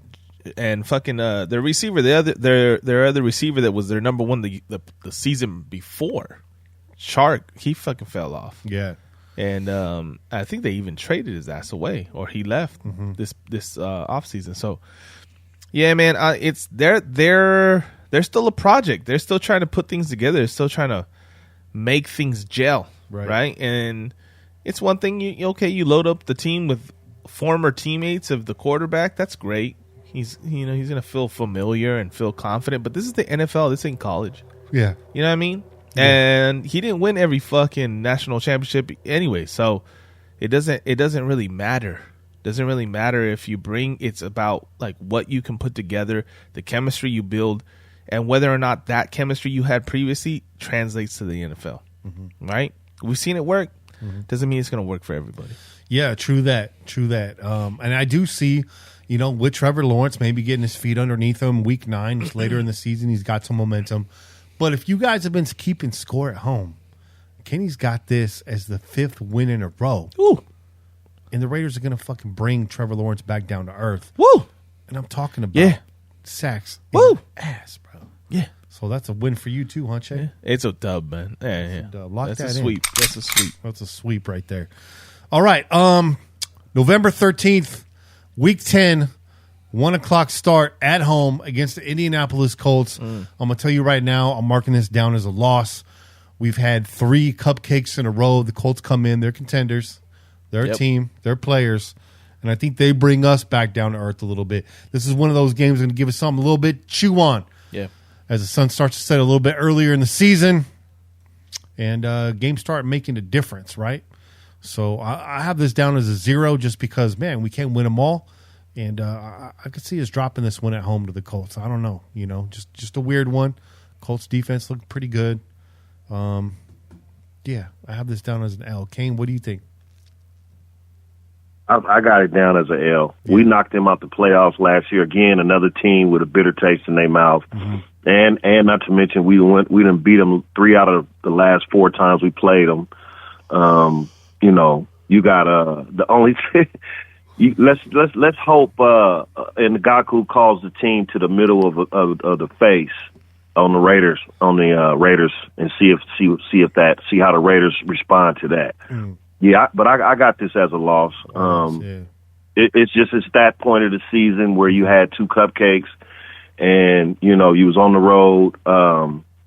And again, I said we lose to New Orleans, so we'll 2 out of the last 3 we'll lose. Yeah. We're definitely going to lose this one. We might be a little bit banged. Automatic L. The Raiders, they don't when it's time for them to come out and let's put our foot down in somebody's throat. And let's say, okay, we got y'all. Like the Chiefs pretty much got our number. Yeah. The Raiders don't do that. Right. I mean, historically, they don't do it, no matter who the coach is. So, like I said, I got this down as a loss. Yeah, I feel like we could be a little banged up. Right, it's around the time of the season Jacobs starts to kind of get a little dinged up. Maybe he's like a late week scratch for this one, and maybe Waller's a little banged up too or something. I don't know. I just feel like we sort of limp into this game, coming off some good wins against some lower level teams, and the Colts, the first formidable team we've seen in weeks since before the bye.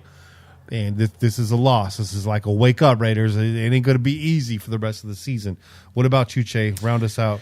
Yeah, man. I wish I could go the opposite direction, but I'm on the same page with you guys. I feel like this is going to be a loss. So look, the Colts got a quarterback this offseason.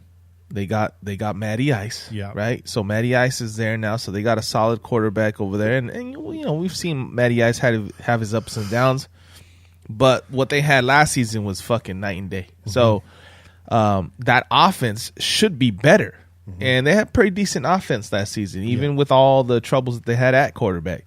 Jonathan Taylor is the real fucking deal. Right, as long as he's healthy. Yeah. And if you look at their roster, man, they got a lot of decent backups too. It's not like they're gonna fall off a whole lot if somebody goes down. So offensively, they're looking pretty good, man. And like you mentioned, their defense is solid, man. They got Kwity Paye, they got DeForest Buckner, and they got Yannick over there. Darius Leonard, who he was Defensive Rookie of the Year, wasn't he? So they got a lot of top talent out there. They got a good offensive line, man. He's going to be protected well. And and so it's gonna be a tough fought game. I hope that the Raiders are show up for it, right?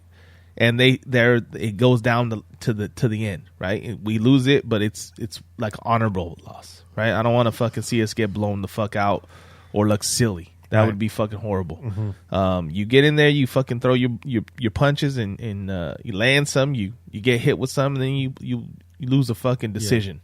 You know what I mean? Yeah. Lose a decision. That's cool. I could live with that. It's one of those games where it's closer than the scoreboard looks. Like we lose by 10, but we're in it the whole time. Yeah.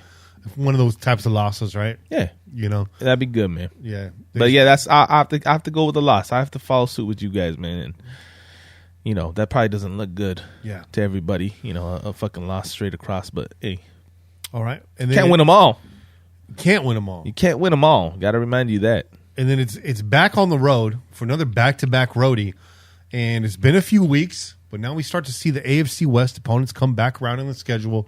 It's Week 11, and we're on the road in Denver, November 20th against the Broncos. Kane, is this a win or a loss? I think I said we lose. I think I said we lost to them in the first 3 games, right? You had it as a win. You have I said the Broncos game is a win. I said it's a win. Okay, Yeah. so I think this is week 11. Yeah. Week 11. Okay, in Denver. Yeah, November 20th. In Denver, and it's going to be cold. And by then, we'll know what Denver is, right? Because they've gelled and become a playoff team, or they're struggling still trying to find their identity with the new quarterback, et cetera, et cetera. Mm-hmm. Right. So, again, I'm going to have to say we lose this game because it's one of those games where I don't know how Denver's going to look. And we're not at home. We're on the road. It is a cold weather game. Don't care what you say. Our quarterback doesn't play well in cold weather. So, yeah, it's a loss, man. It's a loss. Unless Denver hasn't put it together, it's a loss. It's a loss. Yeah. It's a tough one to pick. It's tough to pick the Broncos this year. I feel like, it's tough to pick that game. There's a lot of question marks. Like we got to see what it looks like on the field. We really have no idea what that fit is going to be like. What about you, Che? A win or a loss? Man, you know what? I got to go the opposite direction. I don't know what this Broncos team is going to look like, and until I see otherwise, I don't feel like I can say that we're going to lose that fucking game. Yes, it's going to be in Denver. Yes, it'll be cold. But Denver has more to prove to me than the Raiders have to prove to me. That's how I feel about it, right? There's a whole lot of moving pieces over there. There's a whole lot of shit that's unknown for them, where I don't feel like that's the case for us. And I feel like at this point, the Raiders should be in a groove, right? We should be in a groove. The gelling should be done by this point. You're talking about week 11. Every question that we had, is this going to work or whatever, we should know by now, right? So I feel like the Raiders should be, able to win this game and go 2-0 against the Broncos. That's not unheard of. We've done it. So 2-0 against the Broncos. In fact, if y'all been paying attention, it's tradition for me every year to predict a sweep against the Broncos. Now, it hasn't worked out, but I'm going to stick to that tradition for all the reasons I mentioned earlier in week 4. And Kane and I have been out to Denver. Every Broncos fan I've met here in California, they're diehard, and they will go toe to toe with you arguing about the teams. In Denver, fans are soft as baby shit. I did not expect it, but they're like the nicest fan base you've ever met. It's really strange. It's a whole bunch of sweethearts over there. Yeah, it is. It's a young crowd. Bunch of cupcakes, man. A lot of college kids. You know what I mean? They're just a lot of college kids. Yeah, good. There for a good time. It was a trip. Not what I expected. I expected a lot of hardened veteran fans out there, and it wasn't like that at all. Just the dude in the barrel, right? Don't they have a motherfucker that sits in the front rows? I think that guy died. Did he? Oh, yeah, shit, I think he died. Shit. Yeah, soft. Bro. R.I.P. Just kidding. Yeah, I agree with Kenny on that. The fans was partying with us, and kicking it with us, and offering us beers. I mean, we might allow 1 or 2 fans walking the gauntlet to stop for a minute. He has to enjoy that. These people was literally dancing and partying at a Raiders tailgate party in Denver. Yeah, it was unreal. That's because Raider fans know how to fucking party, brother. Come on, man. We know how to tailgate for real. Like I told you, we went to the Raider tailgate, and they were real cool out there, man. Raider Nation rolls deep out there. Yeah. They had hooked up. They had the sound system. Like, everything looked very familiar. The food was bomb, and we're standing there watching Bronco fans and Raider fans line dancing with each other. And dudes all, just like home, And I was like, the tacos? Yeah. This bullshit over here? Nah. Really? I was like, bro, this shit does not happen in Oakland. Man. You've never been to Oakland? He's like, no, me and my lady are going out there for our honeymoon. Good. And then bring that shit back. Okay? But y'all are doing a good job. But this shit, nah, man. Yeah, man. Line dancing. And I was like, I'm cool with it. I'm just here for a good time. But it's not what I'm used to seeing. Man. Electric slide maybe, but not no line dancing. Fuck out here, dude. Fuck out of here, bro. That boot scooting boogie, bro. So I'm going to mark it down as a win. Chase got the win. Kane's got the L. For the right reasons, too. We saw them in that game, until the very end. And that altitude is no joke, man. Yeah. You saw we were gassed. You could just see it. We had, Mile High Stadium. Kane and I were like 2 miles up in that stadium. We were in the tippy top. And you could see it from there. Yeah, walking, and it gets steep. It gets hella steep, too, going up that, man, yeah. Were you lightheaded? I was lightheaded, bro. Yeah. And it was record temperatures that day. I think it was like 98 degrees up there, dude. We were cooking. I looked over at Kane. He looked like a piece of bacon, bro, sizzling. I was like, man, I think I went and stood down, and I think we all went and stood down in the little in the hallway area there. Yeah. The one great thing there's no lines at the concessions at all. You just walk up and get a beer anytime you want. Hey. Yeah, that's nice. We're not familiar with that. A very no-frill stadium. New, clean, nice, easy to get in and out. The parking lot, fucking empty. It's weird. They have so much parking in and around the stadium, private lots and all that it just disperses. It's not like what you would think. Yeah. Where the Raider tailgate was, it was just like acres of empty. Like you could just see it. Bro. Like, oh, there they are. We were walking through it. It's kind of weird. I've never really seen that before because the stadium was packed. You know what I mean? But because we didn't park in the stadium. We parked like in this giant church parking lot, about maybe a mile out from the main parking lot. As we walked through, it was just like you see a big group and then empty, and then a big group and then empty. It was weird. It was weird, But yeah, so a win. Let's move on to week 12. Again, back-to-back roadie. This one traveling to Seattle against the Seahawks. I have this down as a loss, man, and I feel like we should beat Seattle, right? Russell Wilson's gone. A lot of things up in the air. But for me, this is that game that I circle where it's like the trap game, right? Yeah. Seattle fan base is going to be loud up there. Back-to-back roadie. A bit of a trek up there to Seattle. And late in the season, we're a little bit banged up. Early on, I think we take the Seahawks. Right here, I just think it's another disappointing loss. Kind of walk away scratching our heads. Just like one of those games where we come out, there's just no gas in the tank. It's just like, what are we doing out there? And it's just kind of, it's lack of effort in this game. I see. It's just kind of can't really muster anything. So I'm going to mark it down as a loss. What about you, Che? I'm going to go opposite, man. I'm going to go win here, bro. The Seahawks are in the same boat. They have a lot of shit to figure out.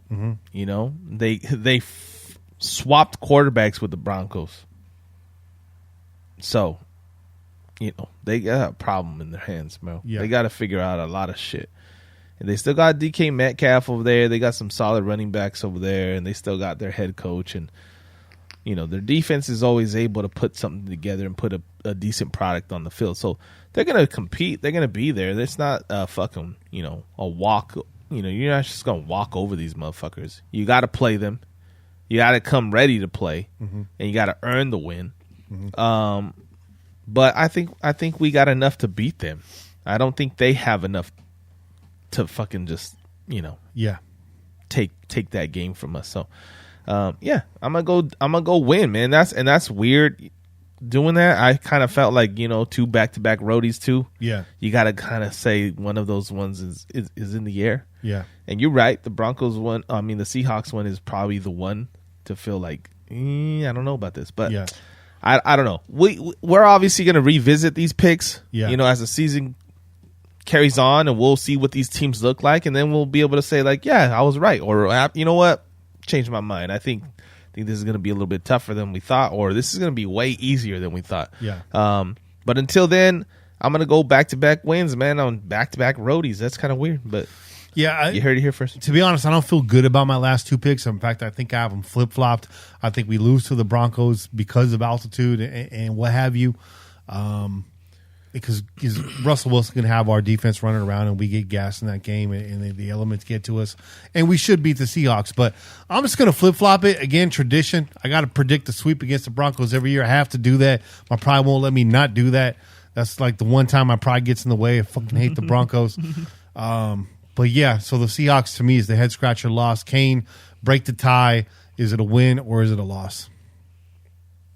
I'm going to say it's another one of them games where the Raider fans going to show up heavy.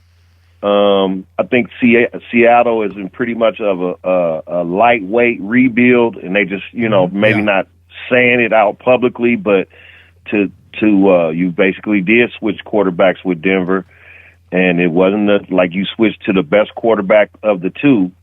So I'm looking at that as a light rebuild therein, and I don't see the Raiders going into this losing, because I did say we were going to lose to Denver. I just don't see us losing back-to-back wins on the road. Yeah. And then, Seattle's it may be raining, but it won't be as cold. It gets cold in Seattle, but not at that time of the year. Usually around February is when it get really cold there. Yeah. So that's right. So this is a win. I'm gonna have to say we're gonna go out and we should win this game. This is a game you should win if you want to make the playoffs. At this point, this is what week 12. You should the playoffs standing should be rounding up, and you should be getting charged up and ready to go into December and have a strong month. So yeah, definitely we win this game. Yeah, I see this. If it is a wet game, a game where we get all three running backs involved. Really happy about our running back core right now. But, so I respect your guys' picks. I think you might be right here. I probably have my picks backwards. I'm just going to stick to them. Let's move on. Week 13, we get the Chargers at home in Las Vegas. Actually, you know what I'm going to do? I'm going to flip-flop these, man. I'm going to say we do beat the Seahawks. And we lose to the Chargers, man. That's what I'm going to say. Okay. Actually, no. I'm going to stick with it. And I'm going to say we lose to the Chargers, man. I'm going to say the Chargers, man, I hate to say this. I feel like Chargers might sweep us this year. Chip on their shoulder. And I think they might steal this one from us. But, Kane, what do you think? I'm interested what your take is on this game. I honestly think we're going to lose to the Chargers. I don't think we can sweep the Chargers, and I think we got two home games against them basically. But I think the way that the fashion that we beat them, it just left. It's the beginning of an old rivalry. Now they like, okay, y'all did us like that. We got y'all. You know what I'm saying? And now, not that we're the less inferior team. They have a good quarterback. We have a good quarterback. We pretty much played equal in that game. Yeah. It just came down to the last little, play. So, I'm gonna have to say we lose, man. The Chargers and the Raiders are equal teams at this point right now. Yeah, they are. You know what I'm saying? So I don't see the Raiders sweeping the Chargers. And I love that. So you could flip flop it if you want. You could say we're gonna lose to them in LA and we're gonna win at home. Right. Either way, we're not gonna sweep them. Right, a split with the Chargers, and I like that take, man. With the windows closing, presumably on the Chiefs, the Chargers being the new rival in the AFC West. Yeah, right, like the cross desert rivalry, man. LA, Las Vegas. I like that take. I think that's going to stand for a while. I think you're spot on with that because they are very evenly matched teams, very evenly matched. And I'd like to think we have the edge on the coaching, but we got to wait and see on that. But yeah, I like that take. What about you, Che? I got this as a loss too, man. For the same reasons. I just don't think that we can sweep the Chargers. Maybe I'll be proven wrong. Maybe I'll feel differently as the season continues, right? But I think that I think this is a team that is equally matched with us, man. We have similarities in the talents that we have, right? Good running backs, good quarterback, good tight end play. Like it's good they got good receivers. We already know what they have on the field. Offensively, they put a really good product out there. And Herbert is every bit that fucking guy that we thought he was going to be. Because we talked about it. We're like, look, there's a reason why there's rumors that they might draft a quarterback and the Raiders might draft fucking Justin Herbert. And those were real rumors. Those were real rumors. Yeah. And now we're seeing why. Right? Now we're seeing why. So it's going to be toe-to-toe, man. It's going to be another battle. I think we lose one late, fucking field goal or some bullshit like that, right? But it's a loss that you can still hold your head up high. You don't have to fucking feel like, oh, man, they got the better of us. They're the better team. I think it's just one of those things where if we meet them fucking 10 times, we're going to fucking win 5, lose 5. It's just, that's how it feels right now, right? So I lost this time. Okay. But, All right. Season ain't over. What you got on us against the Rams in L.A., man? Me? You asking me? Yeah. You got us 9-3 right now, headed into L.A., man. Yeah, I do. But you know what? The Rams are the defending champions until somebody unseats them. Mm-hmm. They're going to be that. And I don't expect them to fall off dramatically. So I got this as a loss as well. What about you, Kane? How do you feel about the Rams in Week 14? By the way, this is the first Thursday night football. Sorry, go ahead. Thursday night football, short week on the road. Not a long roadie, but short week. Thursday night football, defending champions. How do you feel about this game? I guess we could say this is another home game, right? I guess Raider fans are stronger than Ram fans, so we'll buy those tickets no matter how much they charge us for them. Yeah. But no matter what, they're still the Super Bowl champs. And this is the first time of the year we lose back-to-back games. I got us as a loss. Lock it in. Man, we just predicted back-to-back losses, all three of us. But you know what? Moving on to December 18th, this is the final stretch, the final quarter of the season, right? And I have us at 1, 2, 3, 4, 5, 6, 7, and 6. Che, you got us at 9 and 4. Mm-hmm. And Kane, you have us at 3, 4, 5, 6. And was that 7? 1, 2, 3, 4, 5, 6, 7. Yeah. So I'm 7 and 6. Kane 6 and 7. Che 9 and 4. A lot of questions surrounding the team now at this point. They've got the highs, they got the lows. They've seen some high points. There's some good things. They've also dropped a couple games. Some teams that maybe they should have beat, and they haven't been able to beat the contenders. If the Raiders were for real, they would have beat the Rams. They would have beat the Chargers in Week 13. Who is this team? We're about to find out what they're really made out of. But lucky for us, down the stretch, we got some winnable games here.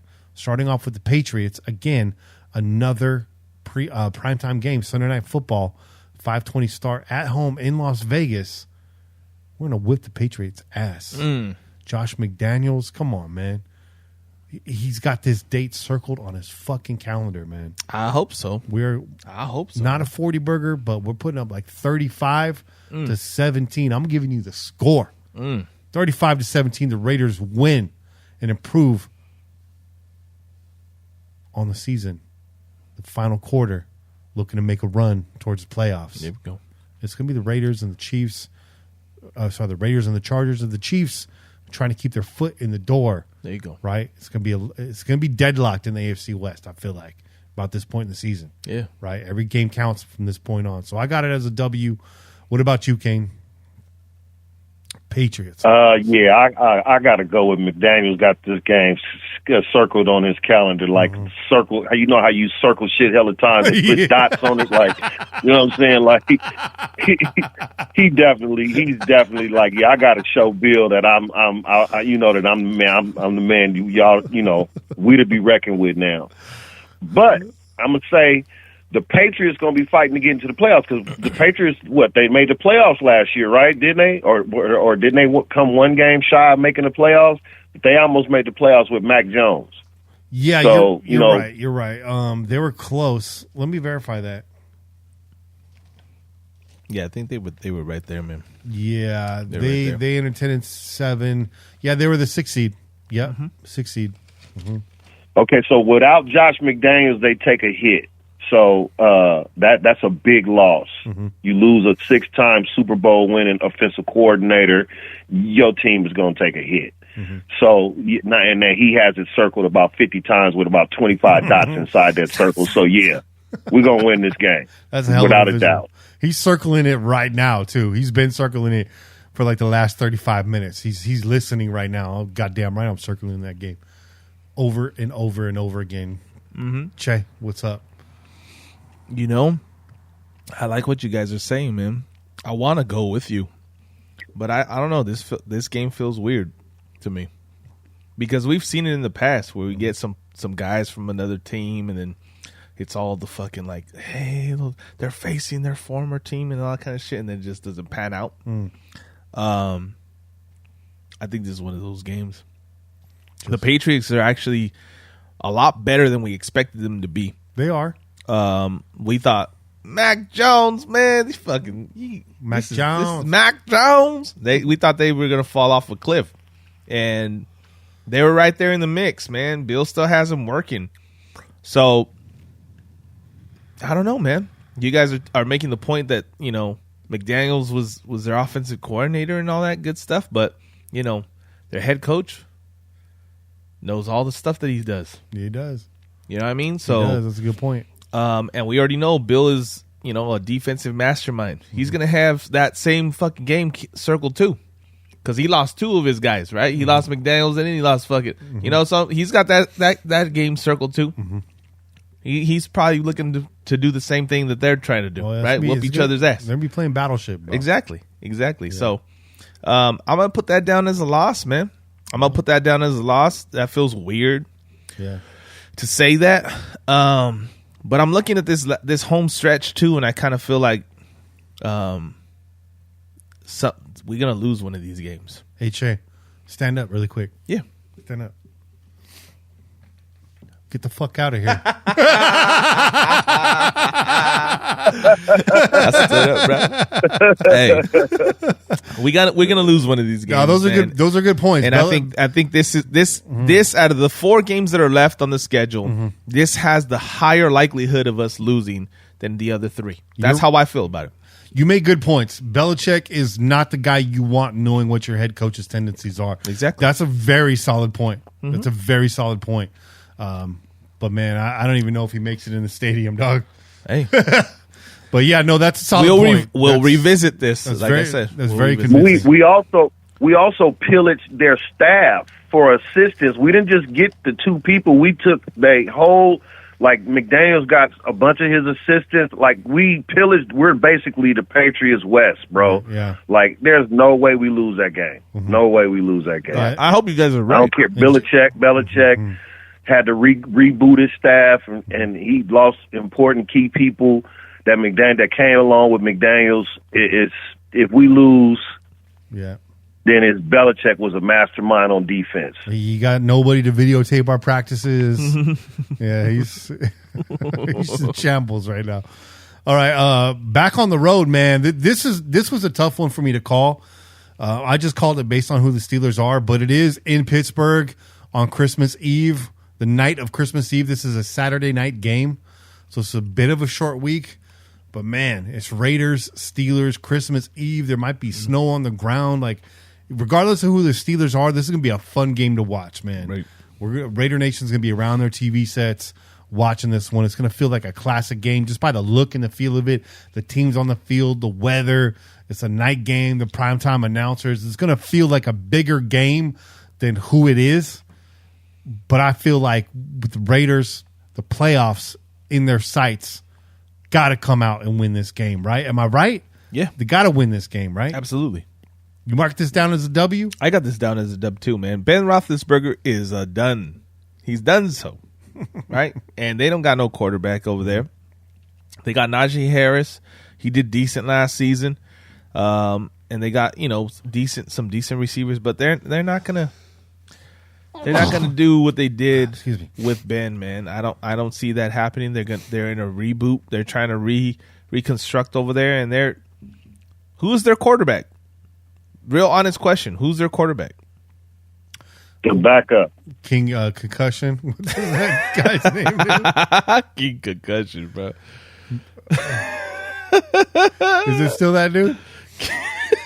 I can't think of his name. Mason Rudolph? The backup. The one that they fucking put Mason with Rudolph. the That's his name. Yeah. Yeah, Mason Rudolph. the dent in his head because he got that fucking helmet to the fucking head. Oh shit. Yeah, Mason Rudolph, man. Yeah.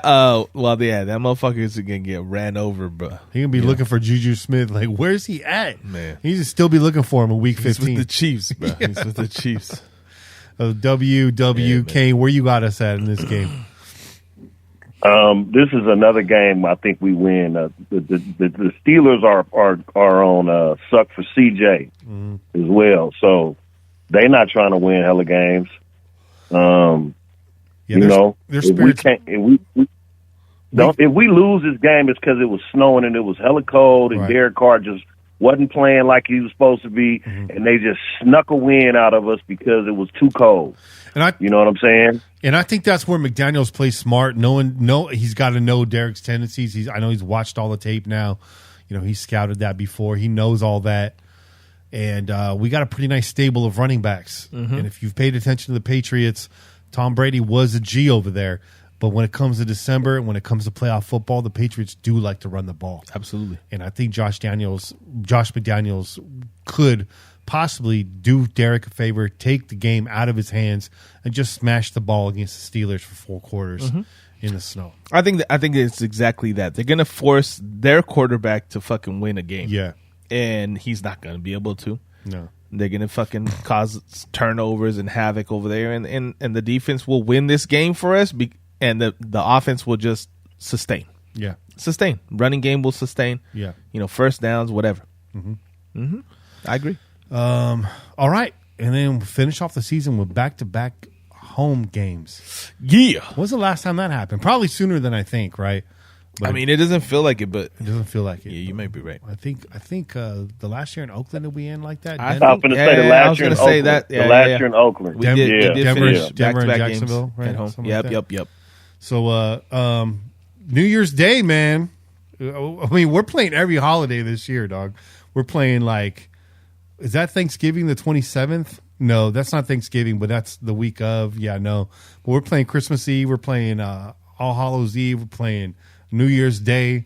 And we got the 49ers coming to town. Now, on the power rankings, the Niners are way up there. But they're not way up there. I don't think they're that team. I didn't think they were that team last year. I know they got a good defense. They always have a good run game. Jimmy Garoppolo's going to be quarterback, or is it going to be what's the cat's name?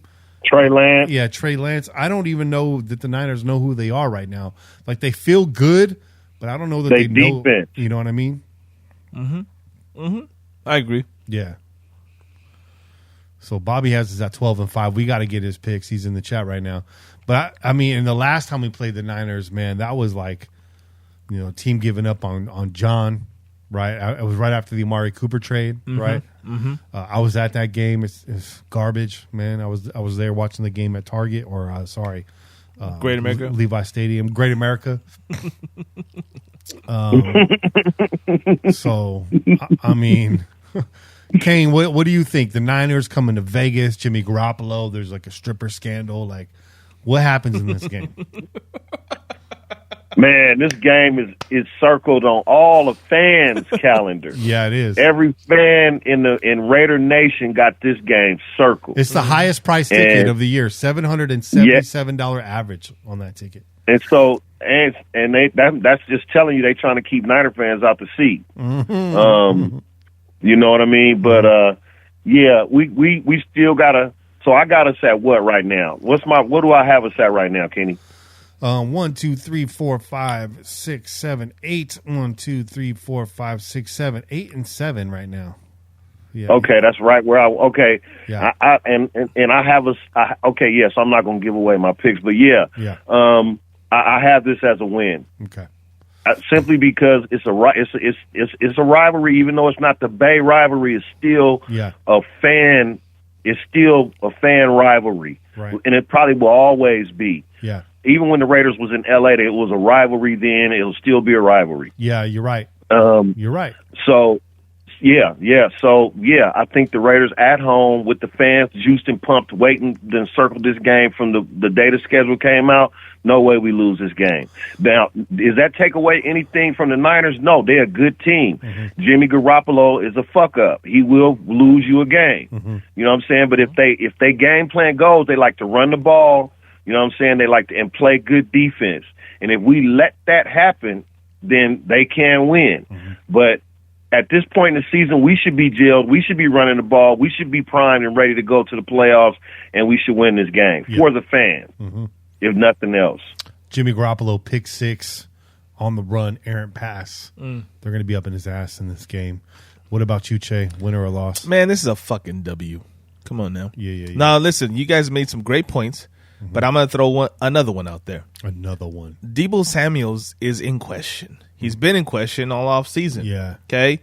He don't want to be there. No. They don't want to pay him. And he was their entire fucking offense last season. They need to pay him. They don't have an offense without Deebo Samuels. Let me just say that real quick, because he was a running back and fucking receiver for them. Okay. They can run the ball, but Deebo Samuels was a big part of that. So you're looking at an offense that might not have their number one fucking offensive player on their team, right? Definitely their number one receiver, right there in the mix with their running backs. You have a quarterback who's currently fucking, I don't know that there's a timetable for his recovery because he's injured coming into fucking the offseason. I think he had surgery. Yeah. So you don't really know what the fuck's going on with Jimmy Garoppolo, and we already know he's trash. And then you talk about Trey Lance, who's unproven. Okay, so offensively, they got a whole bunch of shit going on. Defensively, you know what they're going to do. They're going to fucking get after the quarterback. Yeah. They're going to fucking make some plays. They're going to keep their team in the game. Okay? It's about being able to outlast these motherfuckers and hit when you can. And I think the Raiders will do exactly that. I think they got too many problems on the offensive side of the ball to hang with us. And eventually that defense will break. And I think at this point in the season, the Raiders have too much to play for, you know. And you make a good point about Deebo. I wanted him to be a Raider. It's just that at that time, the pick didn't match what like we really needed on this team, and we had we were obviously drafting a lot higher, I believe, that year. So you have a guy like Deebo who sustains a lot of damage in every game, and he's a physical player. And they ask him to do a lot, and you ask him to do that again while he's disgruntled. I just don't see him having the greatest year this year. I just don't see him being on this team at this year. Yeah, at this point in the year. That's you know what I mean? Yeah, it's a good call out. All right, so back-to-back weeks where we're predicting the sweep. Lock that in. Oh, and Bobby, a little factoid in the chat. The game against the Steelers is one day after the 50th anniversary of the Immaculate Deception. There we go. We're playing Groundhog Day, Martin Luther King There Day, we Cesar go. Chavez Day, every holiday. Damn, that's a lot of holidays, man. Holiday. All right. Final game of the season. The time of this game to be decided. Could be flexed into prime time. Doesn't matter. Because we got 3 back-to-back primetime games down the stretch. Yeah. This is the Kansas City Chiefs coming to our house, man. Yeah. So I got this as the W. This is the nail in the coffin for the Chiefs. They're trying to get that wild card spot, and we say, fuck you. And that spot's probably going to go to the Chargers. I like that. You know? Well, I don't know.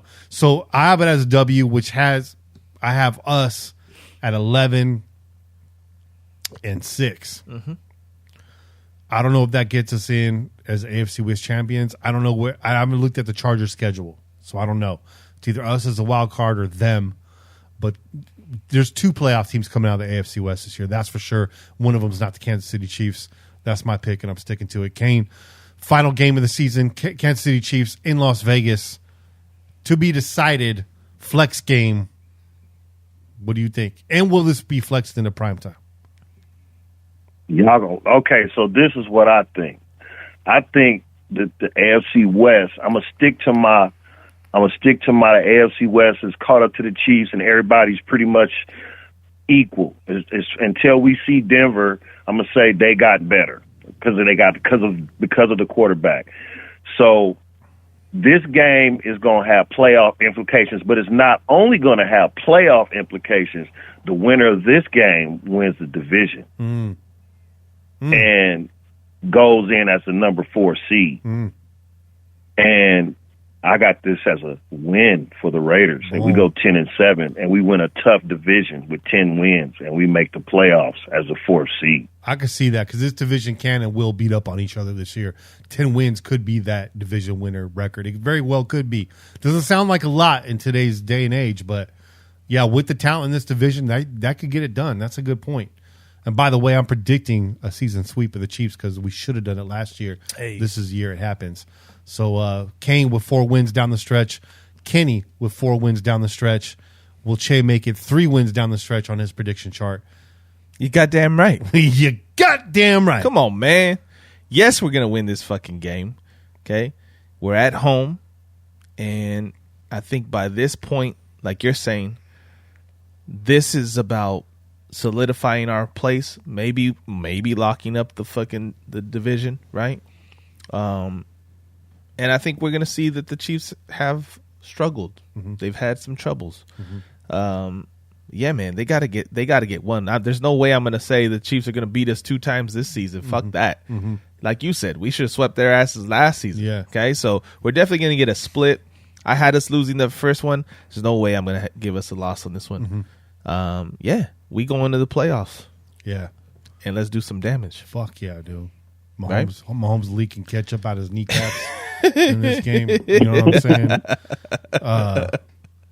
I like this spread that we have here. This might be our best chart, well-rounded chart ever. Hey. I feel like everyone made a really great case for their picks. I was convinced with everyone's picks. You heard me. I wanted to change picks multiple times.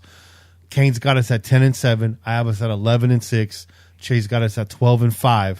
I don't think we're winning more than 12 games. I don't think we're winning less than 10 games.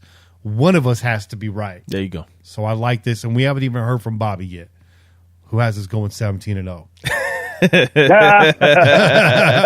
No, what did Bobby say? He said 12-5. 12-5. Yeah. 12-5. Oh, okay. So 12-5. Okay. All right. He said that in the chat. We've yet to get his game by game prediction, but we'll get that. We'll get that from him. You know. All right. I like that. That's a good spread. Yeah. Hell yeah. That's a good spread. Hell yeah, man. Raider Nation, tell us what you think about that. Bang your phone, 408-909-PJFF. We currently have 0 calls in the hopper right now. We ain't got shit to talk about in the second half of the show. Man. We just gave you a monster first segment. Help us out. Do some work. Pound the phone. We're going to take a quick break. When we come back, we're going to open the phone lines. We're going to hear from you guys. And if we don't, well, I don't know. We'll talk about food or video games or some there you bullshit. Go. You know there how you we go. do it. There you go. Kane, that was a hell of a run, man. I really enjoyed listening to your breakdown. It was good talking to you. It's been way too long. I'm ready to get back on this wagon. There we go. Yes, sir. Same to y'all, fellas, man. I'll catch up with y'all next time. All right, brother. All right, brother. Have a good one. All right. Peace. Peace. Yeah, right. man. And just like that, y'all, we're going to take a quick break, and we'll be back shortly. Yeah. We out here. Peace.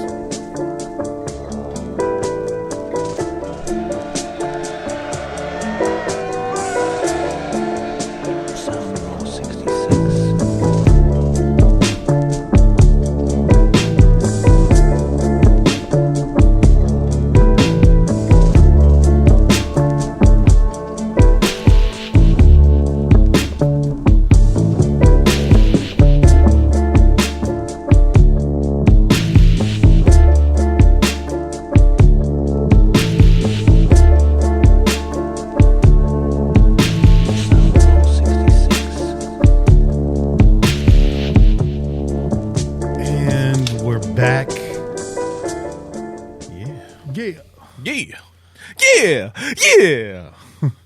We're back, but you're not back. Hey, man. Because I don't see no phone lines here or phone calls here. But I want the telephone bill. I love that song. Yeah, fuck yeah. Everybody loves that song. And if you don't, something's wrong with you. Phone lines are open, 408-909-7533, 408-909-PJFF. What you got to say about our predictions, about your predictions? Most improved team in the AFC West, most improved team in the NFL. You know, what do you got to say? Mm-hmm.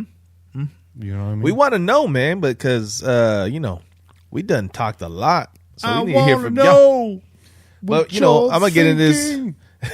Tell me what's on your mind.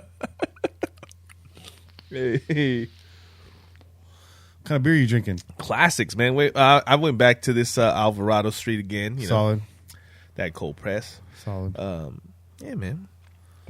Hopefully you guys are cracking up a third one with me, so I'm not drinking by myself. Who do you think is the most improved team in the AFC West? The Raiders. Oh, there we go. Stole my thunder. There we go. Go to the 559. Caller, you're on the air with the Pillaging Podcast. Who am I talking to? Hello? Hello? I heard a what's up, dog, but it was really low. What's that, dog? Check your connection, caller, and call back. Can't hear you. What's that, dog? What's that, dog? That might have been Sal. Yeah, it was a little low. I don't know what was going on there. I don't know. It was really low. If you're calling in, don't put us on speakerphone, man. Scott S. said, how about those dubs? Hey, yeah, the Warriors got another one, man. 3-0. Western Conference Finals looking to close the door on the Mavericks. Hey, shit, man. The Warriors back in the finals this year. It's not over yet. It's going to be a tough finals.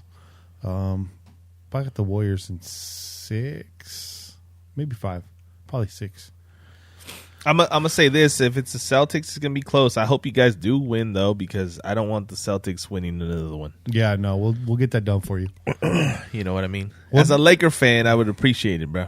Well, we can get a little off topic. I mean, it's off season. We just ran through the prediction. We gave you a long first segment. It's all about that winning time, bro. You been watching that? You finished that? Man, I have not been watching it because I don't have that fucking HBO Max subscription, son. And I have a shit ton of subscriptions, so I'm like, I'm on the fence about getting another one. Right. So I'm paying for a lot of subscriptions at this moment, man. I hear you. I hear you. Everything's on subscription now. Everything's subscription based now, bro. You don't get anything for freezies no more, bro. No, you can't just pay fucking, for cable and get everything that you used to anymore. Now it's all separated. Well, do you have HBO on your cable? No. Oh, so okay. I don't have cable. Okay. It's all streaming services, bro. Got you. You know what I mean? Got you. So I only got to see the first one. Because I downloaded the app, right? And they give you a bunch of free episodes from a bunch of different shows. So I watched the first episode. Yeah. Which is good. I liked it. At first I was kind of like, I don't know. The camera work, like the camera, the feel of the camera, I got it, right? Like it's the 80s. Yeah. So grainy ass camera, looks really fucking, Yeah. But at the same time, you're kind of like, yeah, okay. Well, this isn't the fucking 80s. I want to see some some crisper fucking camera. But then when you get John C. Reilly, he comes out as Dr. Jerry Buss, and then it really picks up because he's a funny motherfucker, right? Yeah, he is. Let's try that again. Yeah. Sal, what's shaking, man? All right, my bad. Yeah, I don't know what the hell happened earlier. Hey. Fucking, you guys talking about them Lakers fucking sucking this year? Yeah, I know. Yeah. What's that, dog? Hey, man. Hey, be thankful, man. It doesn't happen all the time. It was that fucking. Oh man, you guys got me hella pumped about that schedule, man. Hey. Ooh, Tell us about it. I can see 12. Being optimistic. Mm-hmm. I can see 11 because I can see really clearly now. the wind gone. There you go. I like that. Yeah, I can see 11 because I expect this coaching staff to be better than last year. Yeah. So I expect the game better. But with the tough-ass AFC West, this reminds me of my dad's AFC West back in the day in the 60s and 70s, where I see 10 wins. Whoever gets 10 wins probably going to take the division. Mm-hmm. Hey. Mm-hmm. Yeah. But, yeah, it's going to be a very fun year this year. I do believe I hope we sweep the fucking Broncos, though. Hell yeah. Yeah. That always feels good. It feels Russell Wilson. You know what, man, though? they don't got I'll it. say this.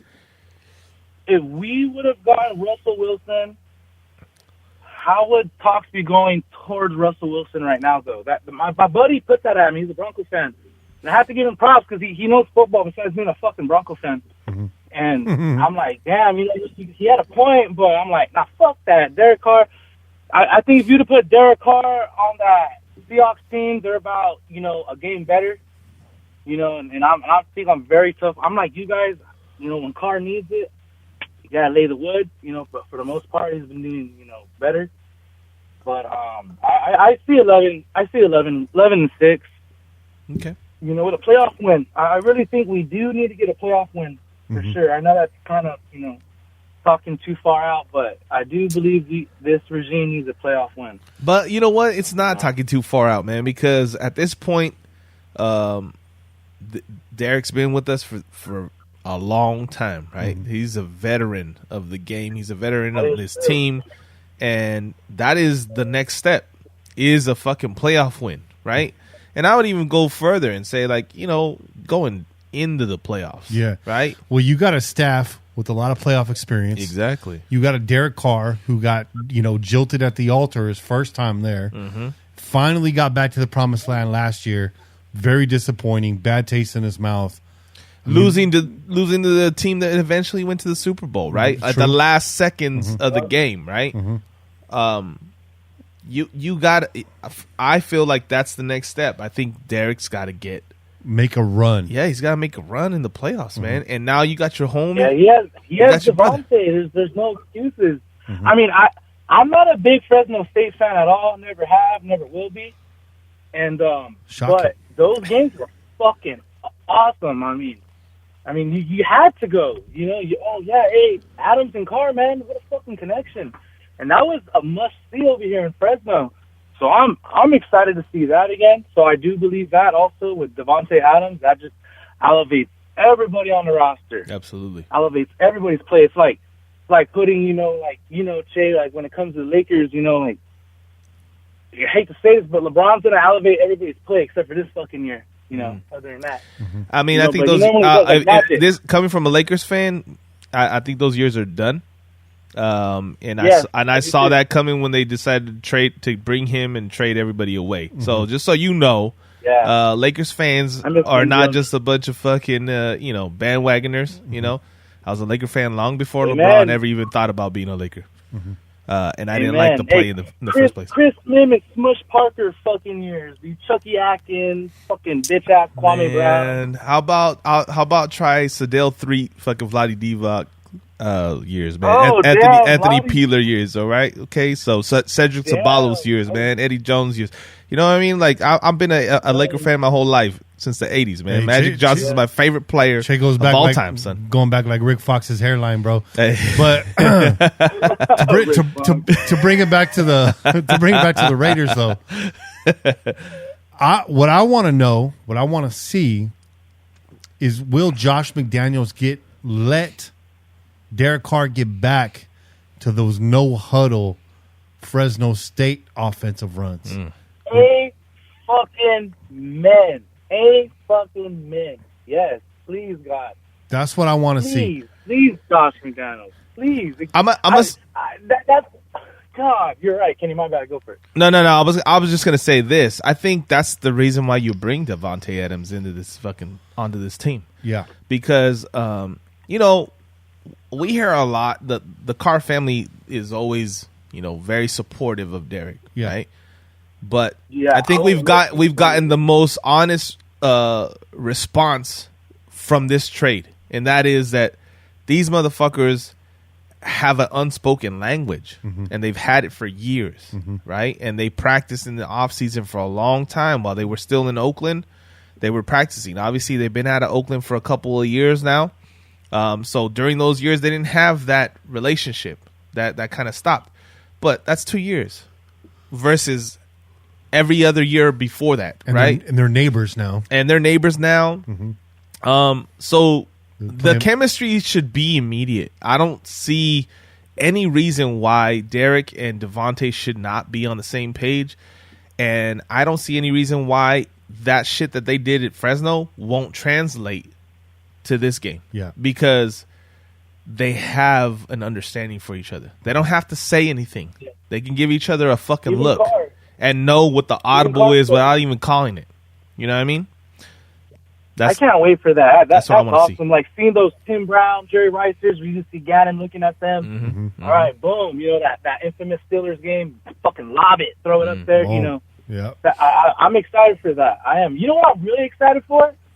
Patrick Graham, our defensive coordinator. I mean, I've never seen a top 5 or 10 Raider defense. You know, for some odd reason, we love Cincinnati Bengals penalties defense coordinators. But I'm penalties. I am so pumped up. You know, like my brother-in-law is a Colts fan. He's pumped up about Gus Bradley. And I said, look, man, you'll be a top 15 with your talent, maybe, you know, 13 or so. I go, but God, that you're going to get sick and tired of make or break defense.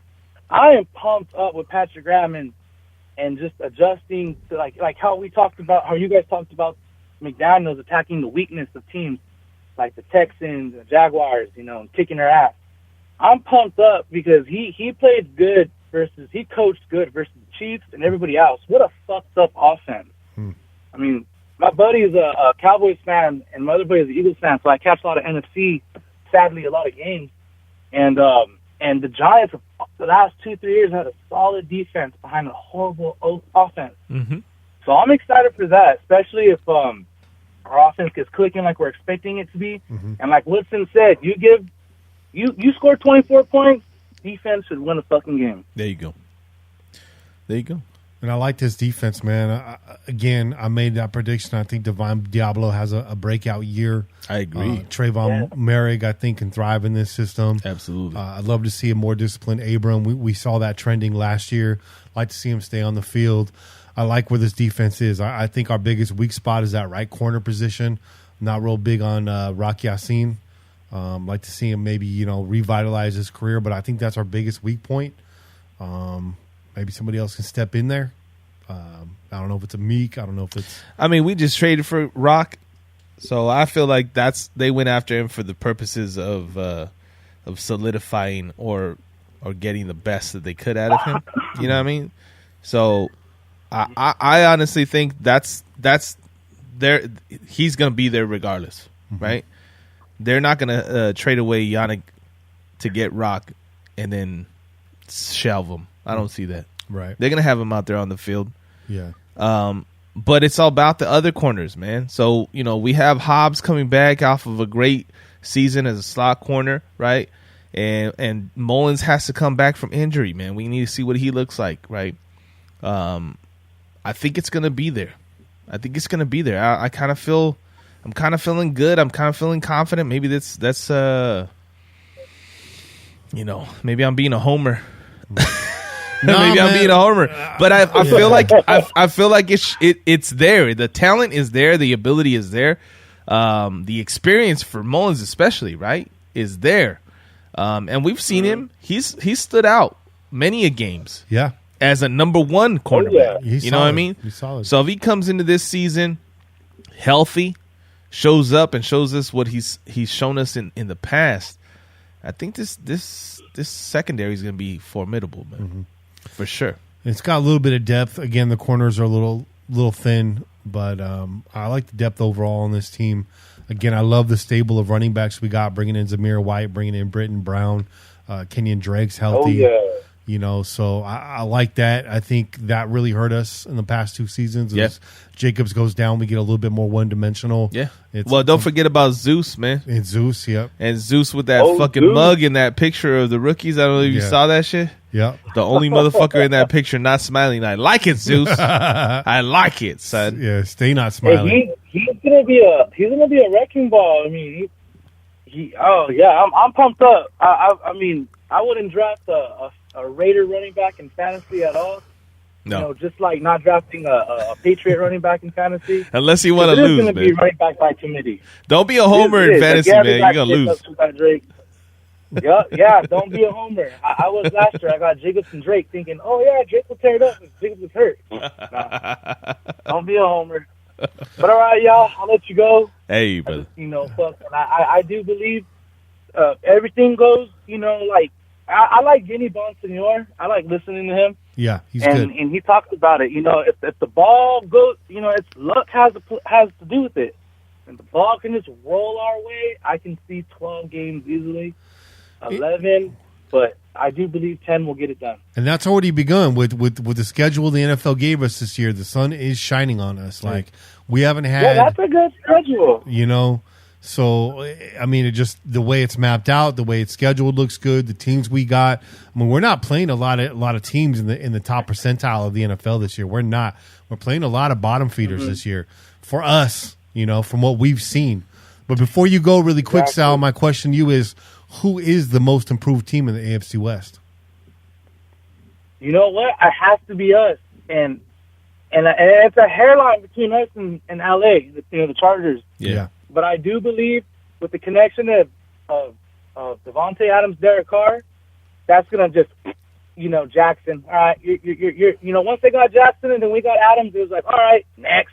Yeah. Mm-hmm. It does concern me with right tackle because as you guys talked about with Russell Wilson, here's Chandler Jones. He turns around. There's Max Crosby. Mm-hmm. Same on that D-line. Well, it depends. Joey Bosa won't make it to week, 10, 11, 12.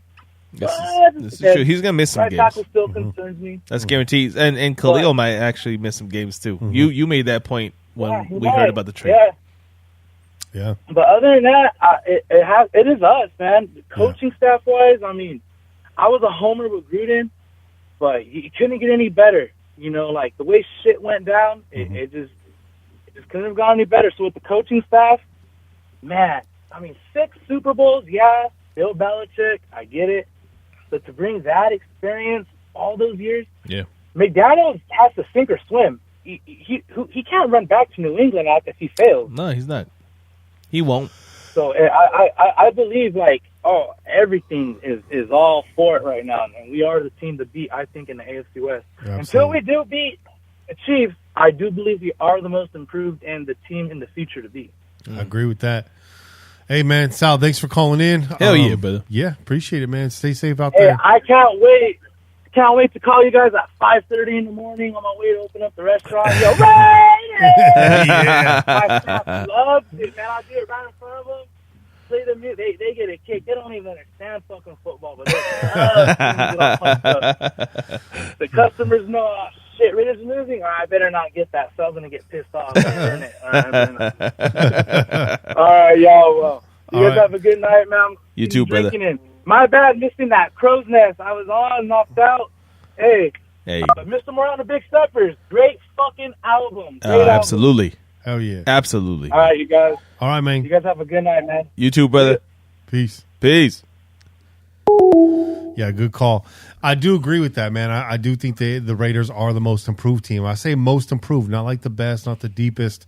And it's too early to call that yet. Yeah. The Chargers still are a great team, and they added some pieces this year, but I think we added more. Most improved from where we were last year. Yeah. I think the Chargers are about where they were last year, maybe slightly better on paper. Yeah. But I think on paper we've done more to improve, and so therefore it's us. Yeah.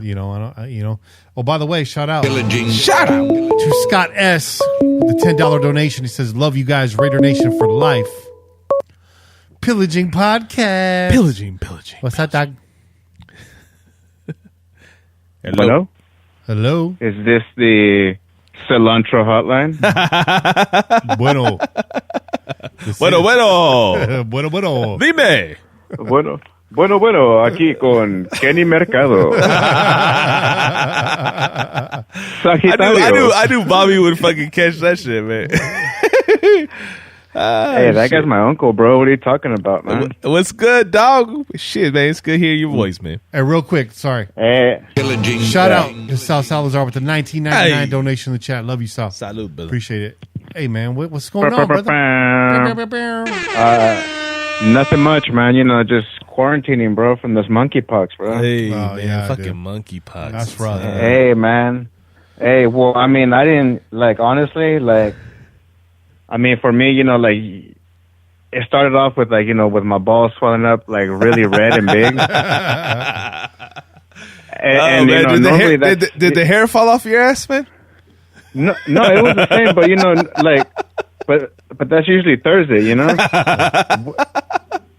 It was Sunday, and it was still the same, bro, and, I knew something was up, bro. It was still the same, but I can smell, so it was all right. So I knew it wasn't COVID, Yeah. I told Bobby back in 2009 when Michael Jackson died, he said, "I'm gonna buy that monkey." And I said, Bobby, don't do that, man. Don't buy Bubbles, man. Bubbles Wasabi. And here we are, man. Bubbles Wasabi, man. That fucking monkey living in your house got you locked up, bro. But hey, he's in a better place now, though. Bubbles in a better place now. I gotta say, Yeah, that's right, dude. You know what? Now he's reunited with his own glove. So it's cool. Shit. Oh shit. Hey, without like going too in depth, you want to give us your game by game picks real fast? Yeah, for sure. Bang Why it out not? real quick. I mean, Let's do it. I'll do it quickness, man, just like y'all did, bro. All right. Let's see. We're playing. What was it? The LA Clippers, right? The first game. Yeah, LA Clippers. Yeah. That's what it always says. It says LAC, LA Clippers. Yeah, So LA Clippers, we're taking that right there, right from the gate. Why? Because it's a better home game. That's why. Yeah. We've been having problems as far as like home games, as far as like actually having like a home based team. And LA, it's going to be ridiculous, bro. So, it's not going to be a bunch of tourists wearing their fucking Minnesota Vikings jerseys and shit.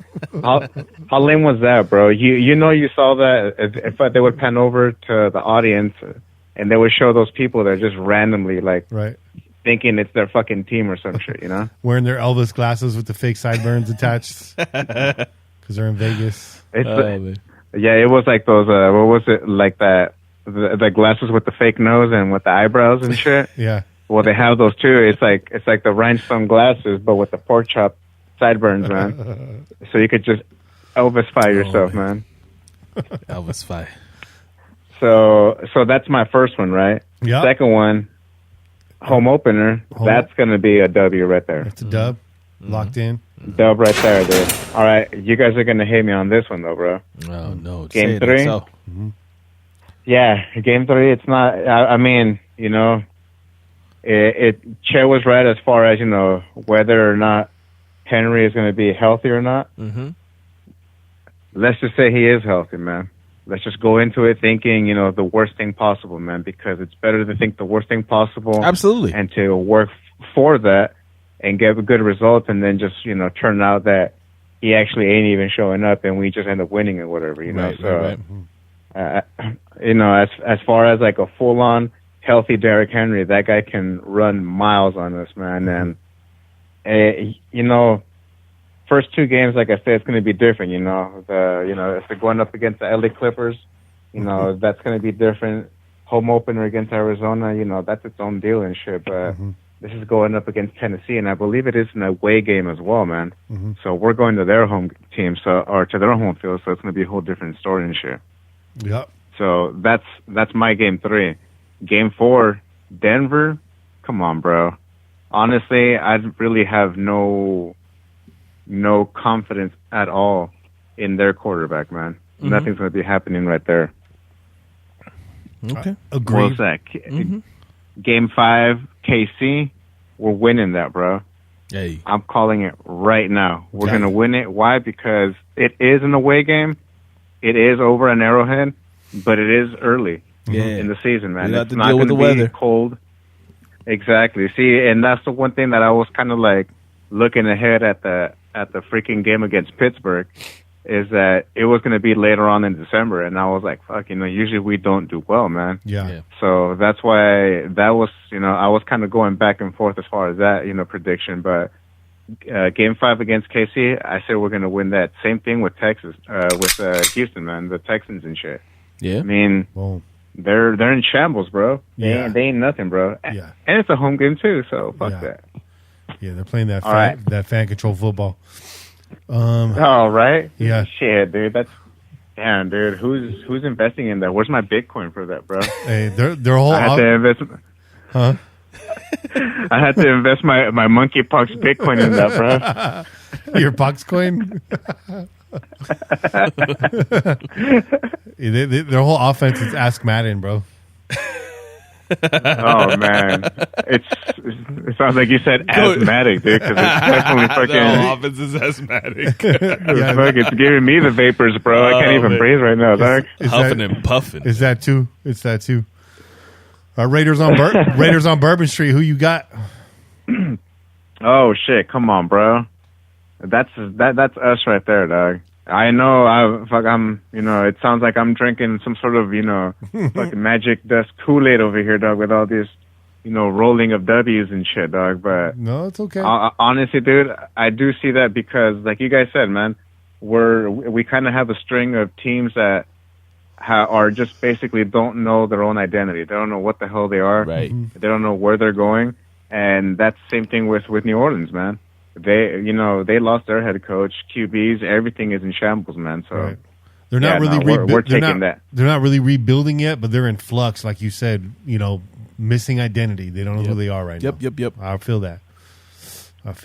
Same thing with Jacksonville, feel man. for you. We're taking that shit, dude. Fuck yeah, I'm taking that shit. Now here's the stretch. We're on our board, right? We already have a lot of red in this stretch. So this is where I'm interested to see where your picks fall. Week 10, through week 14. All right. So going into week 9, which I haven't even gotten into, against the Colts. That's week 10. That one week I 10. do. Week 10 because we have a that's bye. week 10. I'm Yeah. sorry about that. Yeah. The bye. My bad. The Colts. Yeah, we lose that, bro.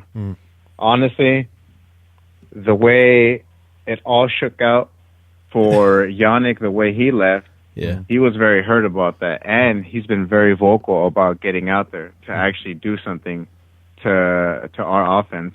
Yeah. By that time, our offensive line should be, solidified, should be getting their shit together, especially according to my, predictions over here with all these W's and shit. They should be getting their shit together, but at the same time, Yannick is a whole different beast, man. And Max Crosby will tell you that as well. Yeah. Working with him, he knows that whoever's working across from him, he makes that person that much better. So to me, that's going to be an L, which sucks. But then again, we go to Denver, and yeah, still, they ain't got nothing, man. They ain't got. Their QB is good, but I honestly see us sweeping Denver this season, dog. They ain't got shit for us. They, Chess said they have no quarterback. They've been looking for a quarterback. They still don't have a quarterback because, like Kenny said, dude, Wilson in Denver just doesn't make sense. Wilson in the AFC does make sense, in the AFC West because they were once part of the AFC West. Yeah. So it makes sense if he were to be somewhere in any other team, especially with some of the other contenders that are in the AFC West. But Denver just doesn't seem like it is for him, man. If the team was already, questionable in Seattle, man, I mean, what's there to say about Denver, man? They've gotten good picks, but honestly, dude, I just don't see it from them, man. Yeah, it looks good on And paper, let's but see just something just doesn't feel right about it, right? Yeah, I agree. Yep. Yep. And then we got who else? We got Seattle next, right? Yeah, that's a Seattle W. That's a dub. Yeah. Come on, dude. Freaking Locke is going to be the QB most likely, or who knows who the hell the QB is going to be. I mean, they should have something solidified as well, that deep into the season already, week 12 and whatnot. But not do that. Yeah, we're still going to take that right there. All right, next game. This is right here where it starts getting kind of wild because this last stretch gets pretty tough, man. And in this one, it's going to be an L. We're going to lose it, and it sucks because it's going to be a home game, man. We expect better from ourselves, being that we have, according to my predictions, that good of a record, but it's just that hard, man. It's that hard in our division, and especially if we pull that first win from that first meet that we encounter in week 1, they're going to be that much more hungry for their fucking W. So I say we're going to lose it. Okay. The next game is against the Rams, and yeah, we're going to lose that as well, man. Defending champs, dude. They're no joke, and it's just that's going to be it, dude. It's going to be tough, and until we see what happens with them, because it doesn't look like much change with them, we're gonna be looking at an L most likely, man. Okay. And what Kane was talking about, circling and dotting and X's and O's and all that shit for this game against New England, yeah, this one was a tough one, man, because it's tough for the student to encounter its master, man. And that's what's going to happen against that New England game, man. Mm-hmm. It's going to get pretty crazy, man. But at the same time, the student at some point has to overcome the master. And that's what's been going on, man. A lot of these former coaches have gone on to, either, coach somewhere else, be head coaches, or just be in that position to actually make better choices for their franchise or whatever, man. And not a lot of them have been successful, but I honestly feel like McDaniels has been there long enough to actually understand what it takes to actually, lead a team, and especially with him trying to show, that he's not, a product of New England, that he's his own man. I see a W right there happening, bro. Yeah, the student snatches the pebble from the master's hand. Oh yes, dude. Love that. I love that movie. Hey, real quick, I just want to give a shout out to our moderator, man, Raider Nug, for shutting down Tinder XYZ. Stop jerking and find a girl. We appreciate you, dog, man. Shut those messages down, dog. It's the wrong audience, man. It's the wrong audience, man. I don't understand why Nug has to be shutting down my side hustle, bro. I'm just trying to get as many thumbs up. Smash that like button if you've ever looked at internet documentaries, we'll call them. Documentaries, bro. Home documentaries. Instructional videos. Hey, man, it's documentaries about human relationships, bro. Hey, it's biology class, man. Tentacles. It's about.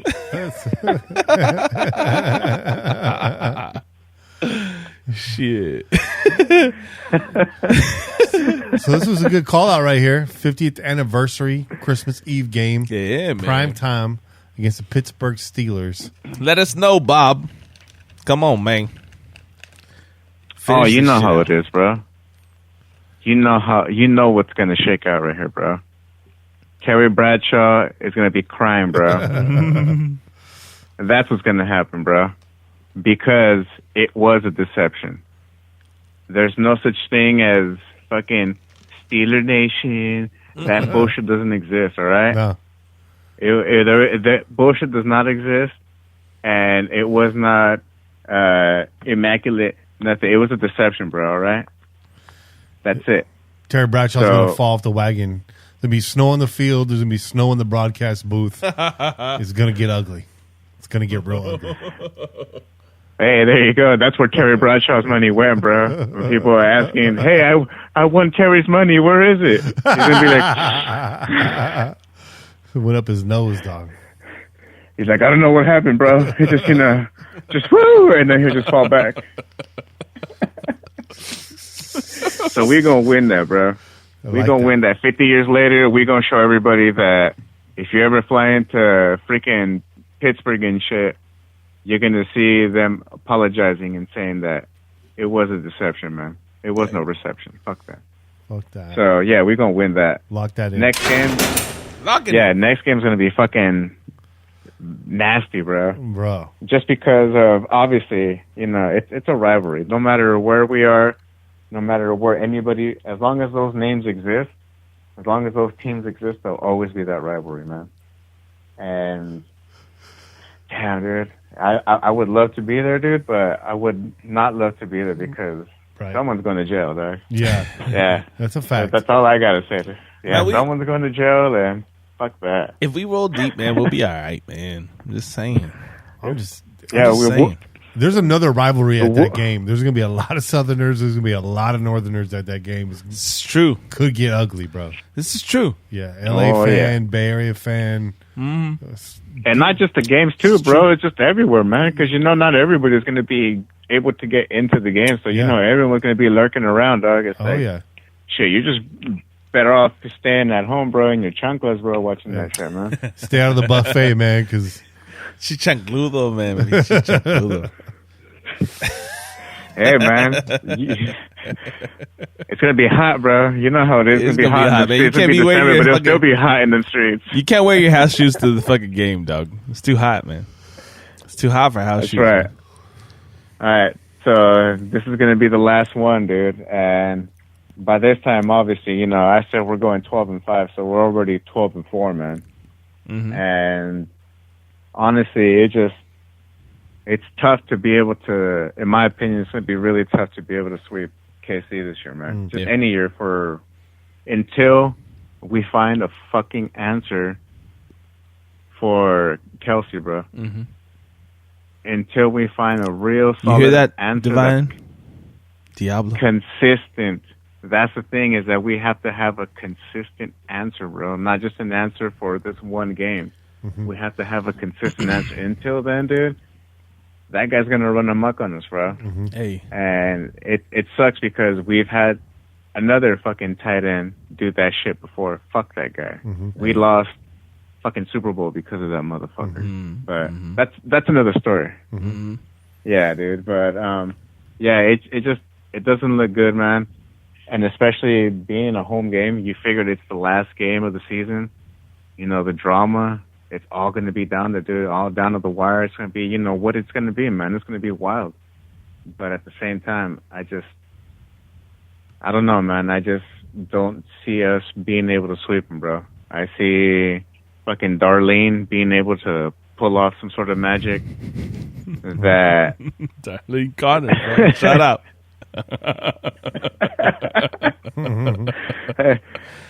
I see a player that's just going to develop out of the oatmeal, dude. What's going to happen is that Andy Reid's going to just throw a bunch of oatmeal on the grass, and he's just going to read the oatmeal, and he's just going to come up with the play, dog, and that's what's going to happen. He's going to read the oatmeal. Fucking, you know, not tea leaves, oatmeal leaves, you know what? bro. It's the right thing to do. It's the right way to do it. And then he'll predict your diabetes too.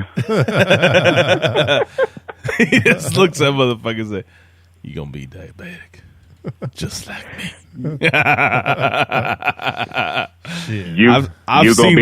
You gonna be type 2. I've seen where you type 2 been. diabetes. I'll double down, and I say the Raiders, double down. I say the Raiders lose that game because they got the AFC West locked up. They get the rest players, number 1 seeds out of reach. Hey, I don't know. That's probably wrong. Hey, but don't do that shit because you put dub on that shit, so Yeah. you can't go back on it, man. Well, I'm just backing up, Bobby. Like, if we lose, that's why. I'll fucking with you, man. That's why. Hey, real quick, though. I just want to make this comment. I want this is how I want Divine going into this game, okay? Because I have it down as a W. Bobby has it down as a loss. We all predicted, me, Kenny, and Kane predicted this as a win. Mm-hmm. Bobby's the only one that's not on board, man. What happened to you, Bob? I got 12 wins. I remember you were super optimistic, man. Now you're just like kind of optimistic, man. It's the monkeypox, bro. But no, on the real though, it's messing with my sciatica, bro. Hey, man, go to the fucking Salvador, son. You'll be all right. Yeah. No, but on the real, this is how I want to see Divine Diablo. I'm picturing this in my head. This is how I want to imagine him in my head, man. Like Rocky like Rocky 4, when he's working out in the fucking Russian wilderness, Siberia? bro. Yeah. And he's just fucking running circles in the snow, climbing up fucking mountains. And then he goes to that mirror and he sees that motherfucker that killed Apollo, man. He's so angry at him, bro. He grabs that picture, takes it off the mirror, just stares at himself. I want to see Divine Diablo doing that with a picture of Kelsey right there on the mirror, man. You know, get it really worked up, man. Kelsey! I'm about to win this shit, man. Do that shit, Divine. Hey, man. Take that motherfucker out the game. I second that, bro. Hey. I second that. Thank you, man. I second that emotion. Yeah. Hey, we're about to get out of here. Bobby, you want to do this with us? Oh, hell yeah. Oh, wait. Hold on. One more thing. You got something else to say? One more thing. I want to send a shout out to that possum that was found lurking around the Coliseum. I'm not sure if you guys heard about it. Yeah. Shit. I just wanted to send a shout out to that possum, yo. Thanks for keeping it real, bro. Hey, shout out to Mitch Rans. Hey. Yeah. He's still lost over there, bro. Facts. So is this the entrance or the That clips exit? and all. Is this the exit? Entrance? This is the exit. This is my first time here. I'll take a picture with y'all.